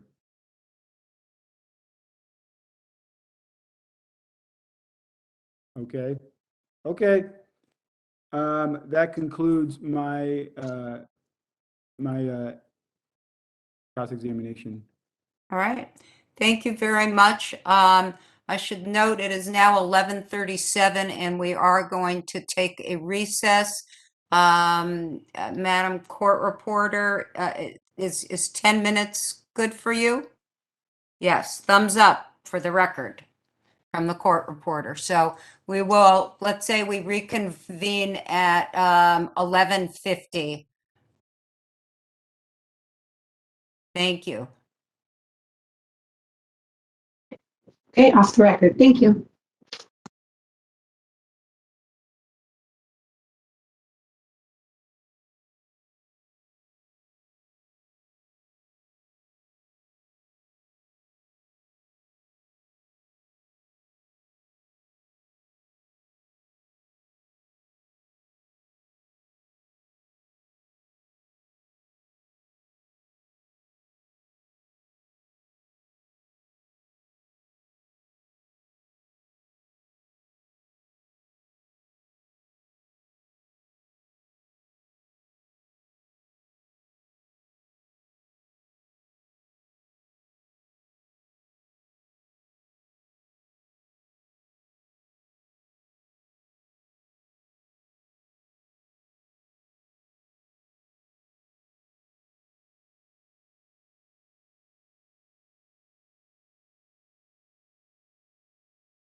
We're just I giving think- a minute for Commissioner Covington to rejoin us. Okay.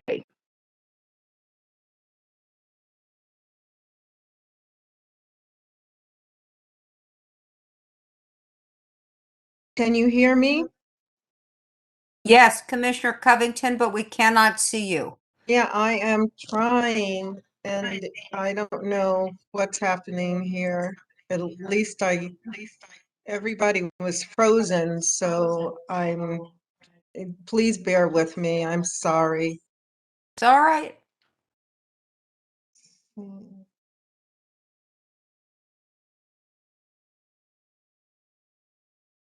We saw you for a brief moment. Oh, did I look confused? Sheesh, sheesh. Okay. I am clicking away and nothing is There you are. cooperating. There you are. Okay, There. my gracious. I'm Okay. terribly sorry. No problem. No problem. I think we're ready to go back on the record. I show that it's 11:54 and we will resume. I should state that everybody who was previously present is again present and we will see if Ms. Stoughton has any redirect for the chief. I do.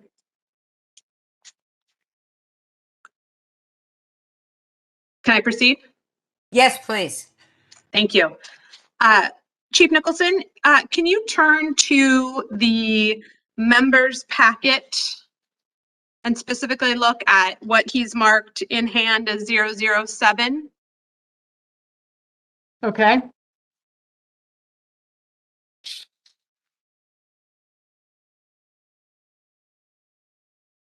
And this appears to be a newsletter from the SFFD's physician's office. Yes. Okay, and who is the San Francisco Fire Department physician? Dr. Jennifer Brokaw. Okay. And the member asked you questions about these numbers related to the surge. Looking down to the last sentence under the Mount Everest of surges, it says, here's to the steep decline in cases and the continuing protection provided by vaccination. And then in parens, it says, no members were hospitalized during our most recent surge. Do you see that? I do. Okay. Is that consistent with your understanding of the benefits of the vaccine? Yes, prior to vaccination, we had numerous members that were that were hospitalized and that are actually still off on long COVID, and that has not been the case for for that surge. Okay, great, thank you, Chief. Now turning back to the department's exhibits, if we look at back to Exhibit 1 and Bates number 0019. Okay. I see it. And again, we're back in the section that is specific for personnel in high-risk settings. Yes. The last full paragraph in the on this page says regular testing and masking as required under this section 6 are not as protective of public health as full vaccination and helping prevent the transmission of COVID-19. Do you see that? I do see that. Okay. Is that consistent with your understanding of the benefits of vaccination? Yes, it is. And did you take that into account when determining whether you could accommodate unvaccinated employees? Yes, I did. And when you were making the determination about whether you can accommodate unvaccinated employees, did you take into account factors A through D here in the health order? I did. Okay. Did you rely on one of these factors by itself, or did you consider all of them together? I considered all of them. Chief, is the requirement for employees in high-risk settings be vaccinated still applicable to firefighters? Yes, it is. Okay. Has there been any additional requirements for firefighters? Yes, there is a booster requirement. Okay. And what does that mean? It's a COVID-19 booster vaccination, and it is due by July 1st, I believe. Okay, so under the most recent health officer, are firefighters such as Firefighter Shanahan required to be fully vaccinated and boosted? Yes. No further questions. Thank you. Okay, Do do you I have get to any- ask, do I get to ask Yes. some questions? Okay. Yes, you do, although you need to stay within the scope of Ms. Stoughton's questions. Okay, so she just referred to, let's see. Ms. 007, is that correct? Are you referencing, sir, your exhibit or the department's exhibit? My Okay, exhibit, all right. 007. Thank you. Okay. Ms. Stoughton just referred to Dr. Brokaw, sorry. Hang on one second. I need to gather. I didn't realize we were doing another round here.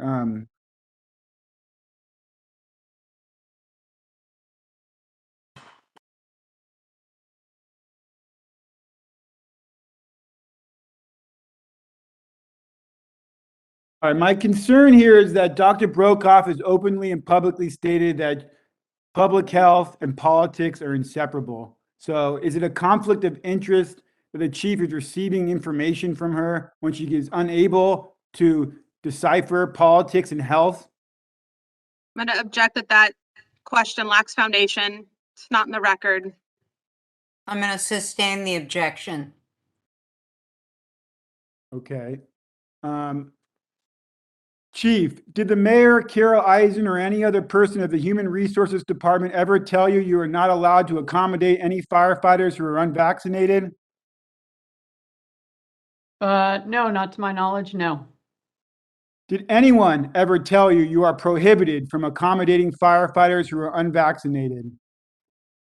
No. So, to clear this up, you are acting under your own decisions, correct?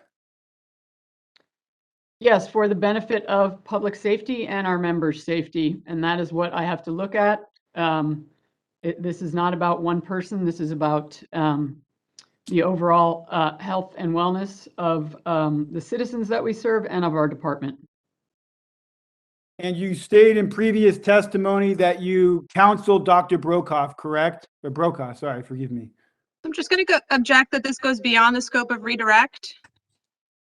It does. I'm going to allow the question, but I didn't understand it. So Oh, I just wanted to perhaps- confirm that she did use, in prior testimony, she stated that she was in counsel with Dr. Brokaw, correct?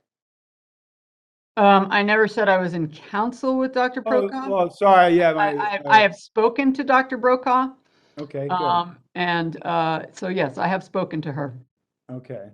And do you have any idea if Dr. Brokaw's determinations for a particular employee present a direct threat based on reasonable medical judgment that relies on the most current medical knowledge of COVID-19? Okay, I don't understand the question. Do you know if she's using the most current medical knowledge about COVID-19?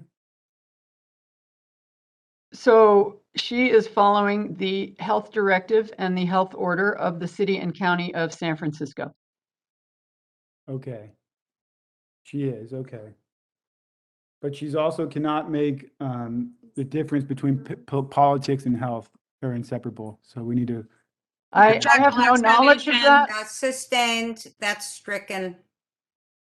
It's a statement, not a question. You need to ask a question, sir. Okay, my question, yeah, I asked my question and just want to know to make sure that the chief knows if she's relying on the most current medical knowledge about COVID-19. That was my question. Yes, I rely on the experts.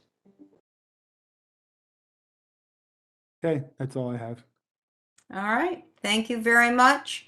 And we are done with Chief Nicholson. Thank you very much. Does the city have Can I have sorry, can I say something here? actually, Well, I have a concern if you have a we're, question? well, it's more of a statement about the procedures here. In previous hearings, the chief has been dismissed early, and commissioners had questions for her and she wasn't there to answer them. I fear that then basically doesn't give them a clear decision on making their judgment. All right, let me ask, do any of the commissioners have more questions for the chief? And Commissioner Morgan, yes. Yes, firefighter Shanahan claims that he was granted an exemption from the vaccine. I don't see that documentation in my packet at all. It's but I guess is that true, Chief Nicholson? That's my understanding. But there is a difference between exemption and accommodation. Right, I Yeah. understand. Okay, yeah, But I don't have that document in front of me either. yeah. It wasn't in his packet either. Granted from Human Resources, from the Department of Human Resources, that documentation. I was just curious. about that. Thank you. Thank you. Um, any further questions for the chief? Yes, Commissioner Covington. Thank you, Madam President. Great. Chief, please delineate for us the difference I'm sorry, between, Commissioner Covington, I don't mean to interrupt you, but you're echoing. yes, I am echoing to myself too. That's because I have two things open. Okay, let me just try to focus and speak more slowly. That's better. Okay. Chief Nicholson, what is the difference between the two, the accommodation and the exemption? Commissioner Covington, the exemption is what members may apply for, whether it is a medical disability or a sincerely held religious belief. That determination is not made by me, but once the department, if the department is told that there is an exemption granted, then they will go through the accommodation process in terms of looking for other jobs within the city where the firefighter or the member can go work without needing to be, where they can be accommodated. So, so the exemption is one thing, but it does not guarantee an accommodation. An accommodation, could include all sorts of different restrictions. And in my opinion, we are not able to accommodate Firefighter Shanahan because of the risk to our members and to the public. Does the exemption permit a person to work for another entity within the city and county? It depends because all city employees are required to be vaccinated. So it would have to be a very sort of specific role where I think where they're not, not around other people. So I don't, I know that there is an accommodation search that is done. But again, the firefighter or the member has to have those qualifications and also needs to be able to be accommodated by whatever department that is. Right. If you are given an exemption, isn't it logical that you would assume that you would have a better opportunity to choose or be assigned somewhere else? I'm sorry, can you please repeat that, Commissioner Covington? My question was, if someone is given an exemption, wouldn't it be logical for that person to assume that there would be the possibility of reassignment to some other department or to stay within the fire department? I apologize for the echo. No, it's okay. Yeah, no, there's no logical reason for anyone to assume anything, especially when I am looking out for public health as a whole. I don't want anything to, to pierce that armor that, that I'm calling. I don't want anything to put our members or the public health at higher risk. And a non-vaccinated person will do that. So while I don't know if there was an accommodation search done for Firefighter Shanahan, that is out of my purview. That is working with our folks at HR and then at Department of Human Resources.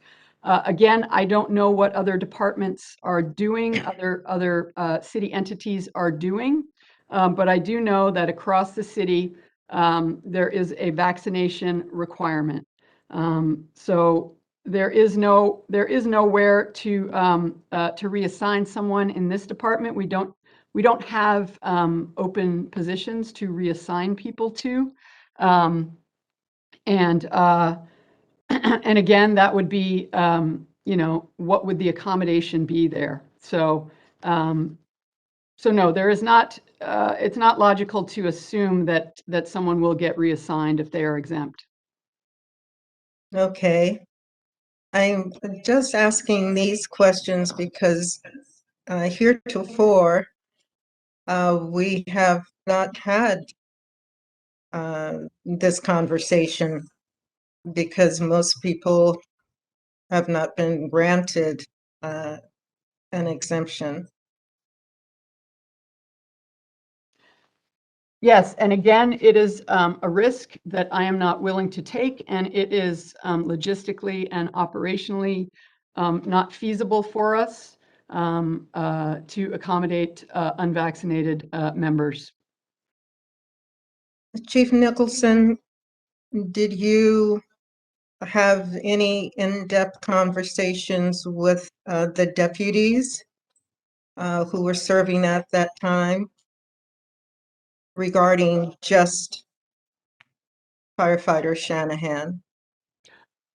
I have not had conversations about firefighter Shanahan. No, that would be improper. It would be, I have had conversations about exemptions and or accommodations with them, however. Okay, how would the impropriety come about? Because the deputies, I'm talking about the previous deputies, I'm not are the going ones to. you were consulting with. Yeah. Can I just clarify? You're talking about deputy city attorneys here? No. Okay.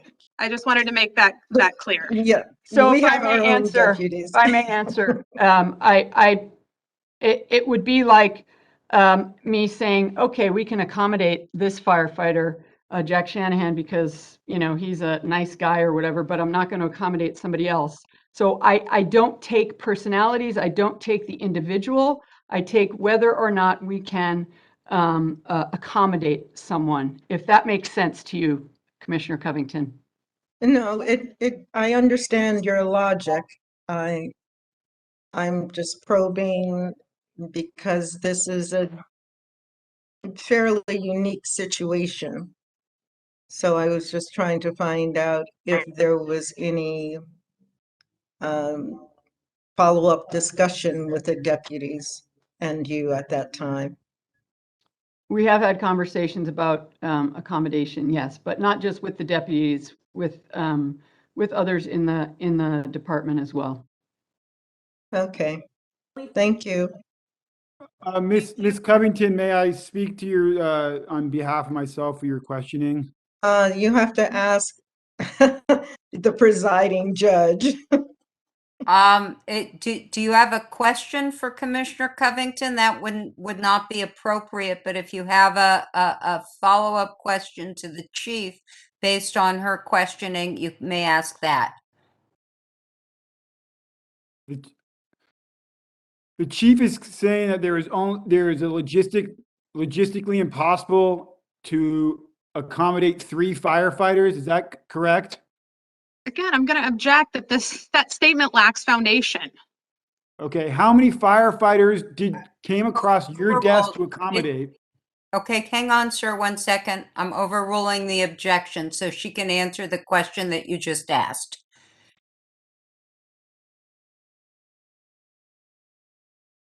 Can the court reporter please read that back to me? Madam Court Reporter, if you would.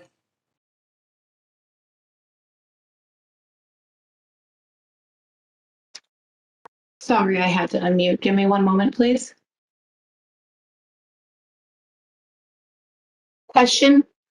The chief is saying that that it's logistically impossible to accommodate 3 firefighters. Is that correct? Thank you. Chief, please. It is logistically and operationally not feasible.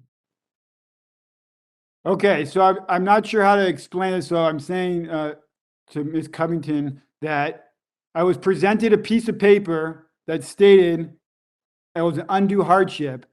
Now, in the presence of these commissioners, the chief is saying the exact same thing, yet there is still no evidence she has provided to you guys to support this claim. Sir, I'm gonna ask you that, first of all, that's not a question, and second of all, you will have your opportunity to make a statement or however you wish to use your time that we conveyed to you extra time this morning. You will be able to use that in your case in chief. But Okay. we're not gonna have a debate with the chief and a commissioner and a member or anybody else. So we've got to do this in an orderly fashion, but you will Okay. have your opportunity to Thank make you. your statement. Thank you. All right. I'm looking for Miss Stoughton. Oh, there she is in my right-hand corner. Okay. Do you have further witnesses? The city does not. We request that all the city's evidence, or yeah, all the city's evidence be moved into the record. All right. And We'll submit my evidence too, please, President. I'm gonna, we'll get to your evidence, sir. Right now, I'm gonna admit, since it's on the motion of the department, I'm gonna admit exhibits 1 and 2, which is the 2 exhibits I have. Am I correct, Ms. Stoughton? That's correct. Very good.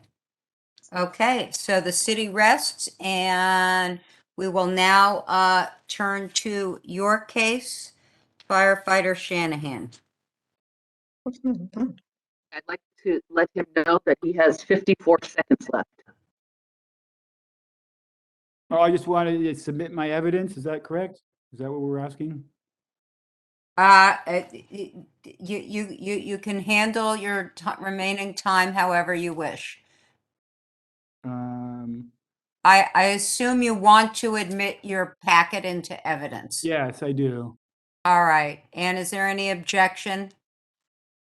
No objection from the city. All right. So, it probably should get marked because it isn't. But let's mark it as Exhibit A, please, and that'll be the entirety of the packet, and it will be admitted without objection.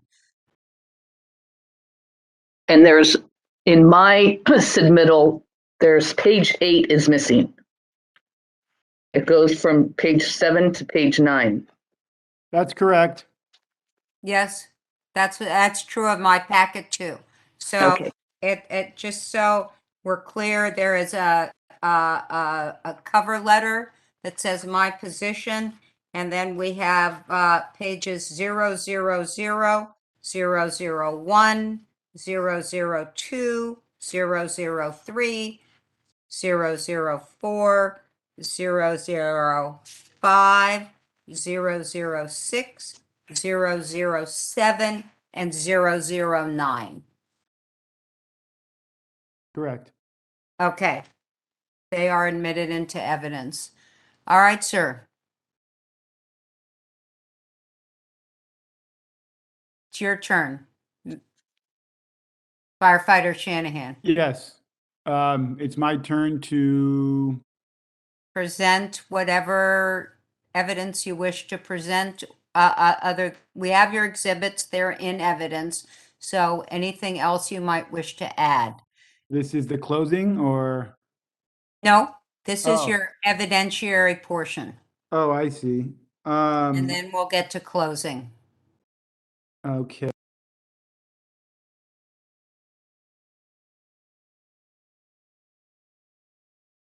Okay, yeah, I just wanted to make it clear to the commissioners that there was never any reasoning given to me about the undue hardship. It was rubber stamped on a piece of paper and sent to me over 7 months ago. I filed a grievance. It was never answered, and here we are today. I believe that they use this to build a case against me to present to you guys today as it being clear cut. And that's it. All right.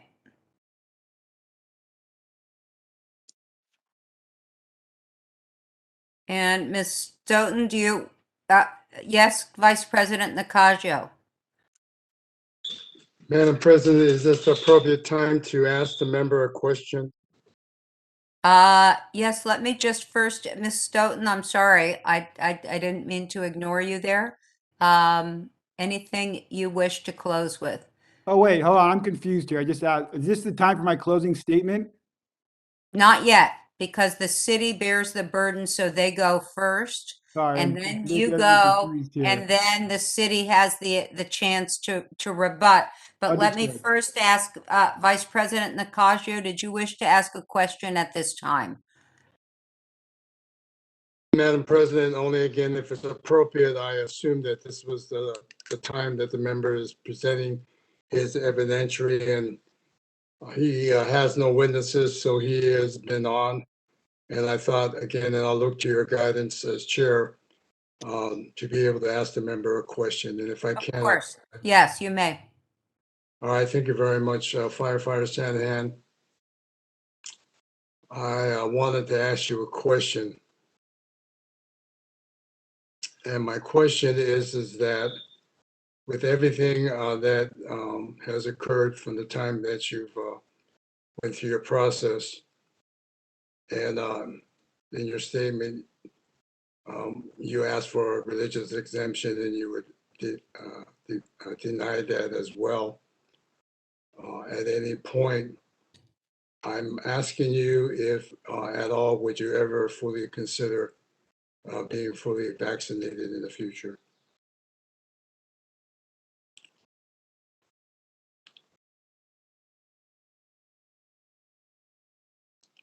So, Commissioner Nacogio, thank you for your question.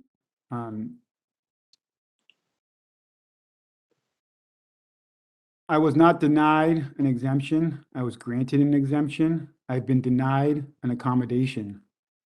My religious belief has been found to be sincere. In a timely manner, I filed for an exemption. For an appeal.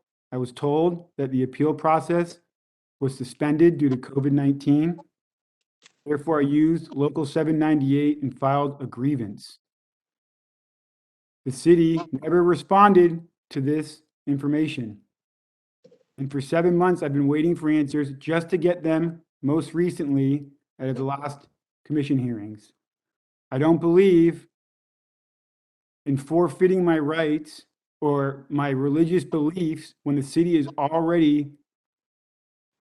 granted me an exemption.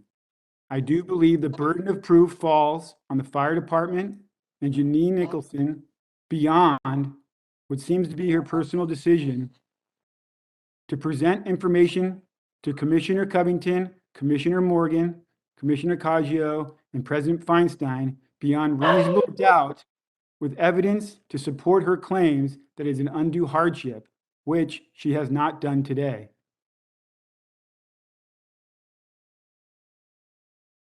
Thank you for that clarification to your point. My question was, would you ever consider being fully vaccinated in the future? I don't believe I would be, this is the hypothetical question here. Getting vaccinated would mean be forfeiting my sincerely held exemption, which I would not be doing.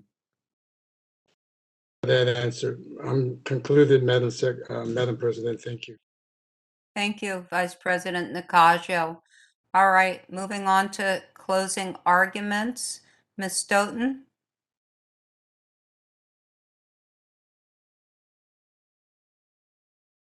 Thank you. In the summary of the health order, the health officer, in her informed medical opinion, made the following determination.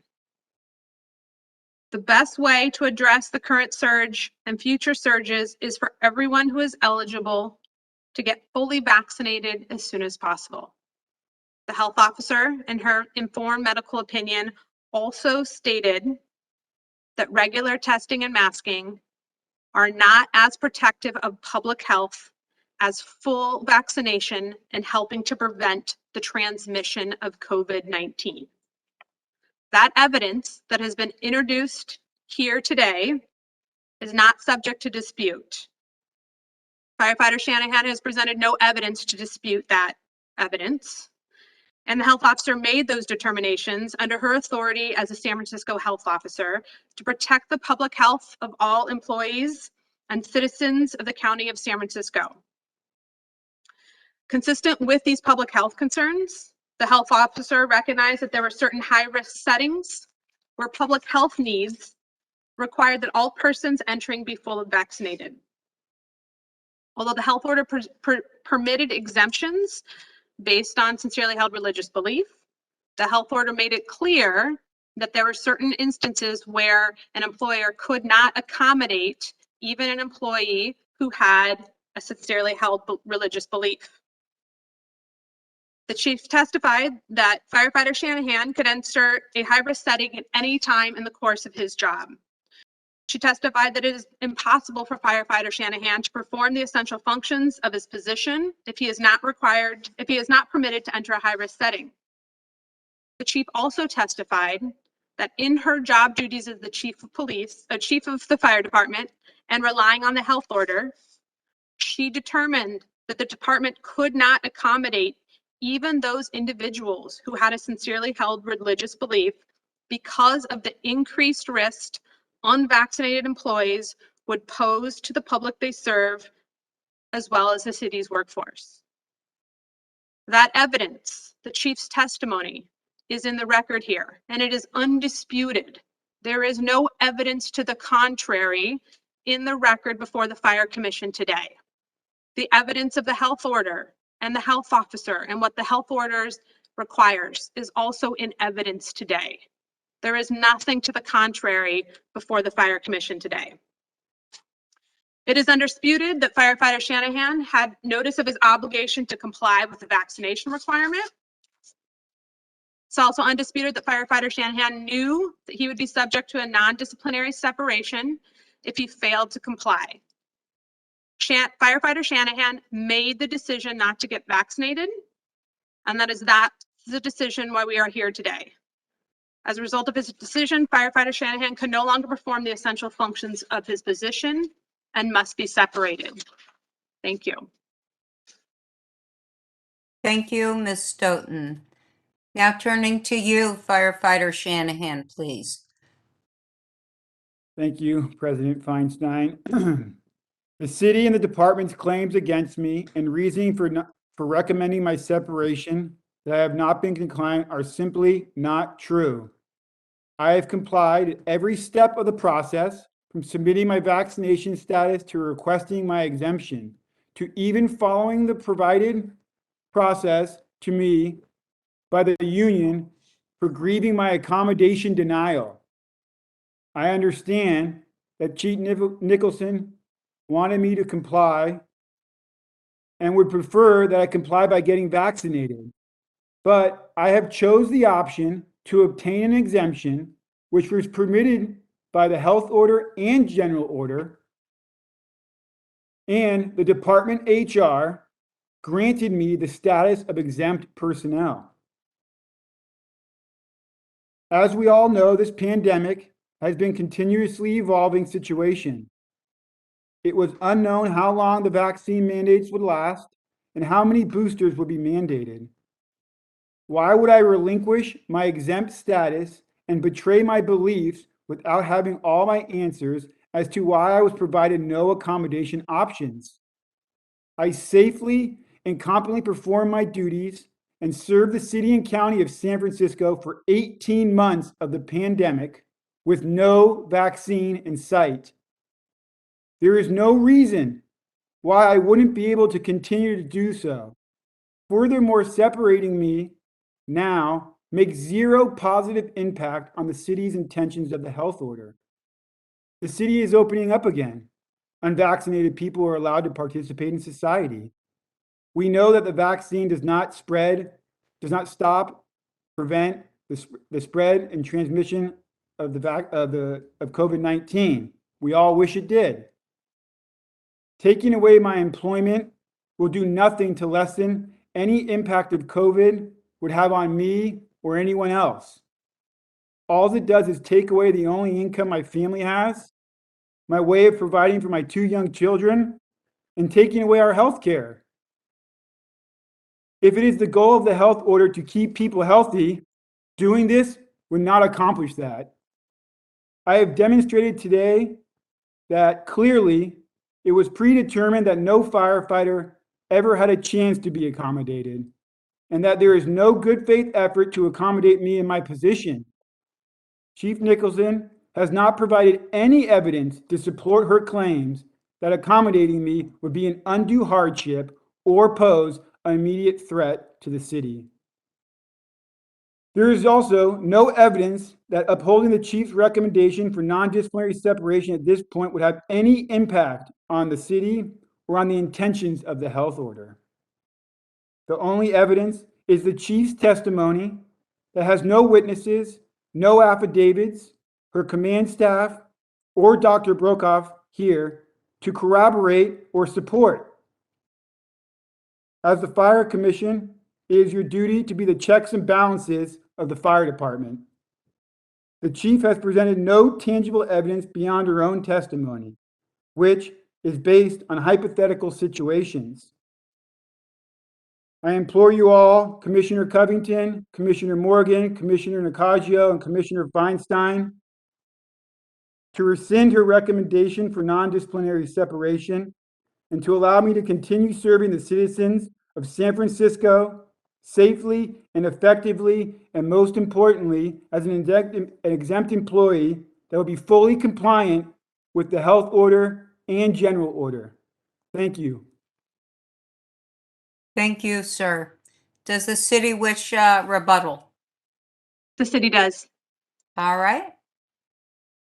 So firefighter Shanahan misunderstands what's the record before the Fire Commission.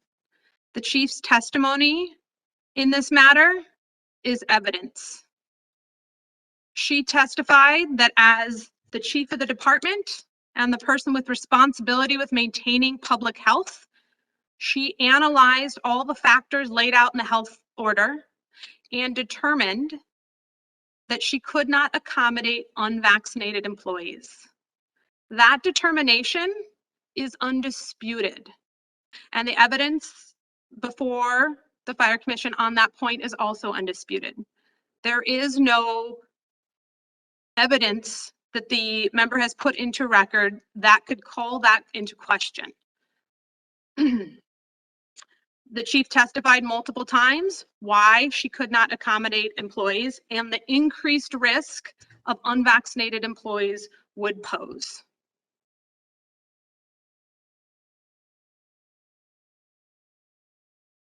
The department therefore requests that the Fire Commission uphold the non-disciplinary separation as recommended by the chief. Thank you. Thank you. It appears that we have concluded today's hearing. The Do I get to rebut her rebuttal? You don't, sir. I'm sorry. Oh. They bear the burden of proof, so that's just how the rules work. We at this time will go into closed session for deliberations, and I'll turn to our commission secretary, thanking everybody for their participation, and we'll let you know when we're back in open session. Okay, I'll move them out to the attendee. Off the record? Yes, this is off the record. Thank you, Madam Court Reporter.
when to go back on the record.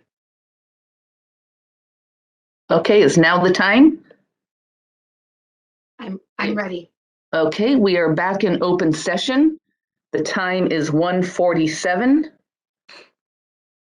Report on any action taken in closed session as specified in California Government Code Section 54-957.1A5 and San Francisco Administrative Code Section 67.12B4.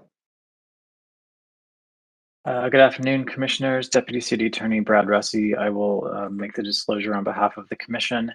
In the closed session, the Commission, by a vote of 3-1 with Commissioner Covington in the dissent, voted to find that the Department proved by a preponderance of the evidence that the member violated the City Health Officer's health order as well as the Chief's general order by not becoming vaccinated, and upheld the Chief's recommendation for a non-disciplinary separation in this matter.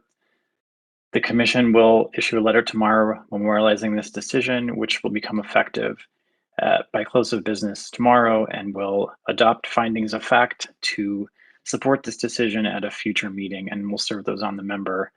The member will have a right to an administrative appeal of this decision. Thank you. Thank you. Item 2, vote to elect whether to disclose any or all discussions held in closed session as specified in San Francisco Administrative Code, Section 67.12A.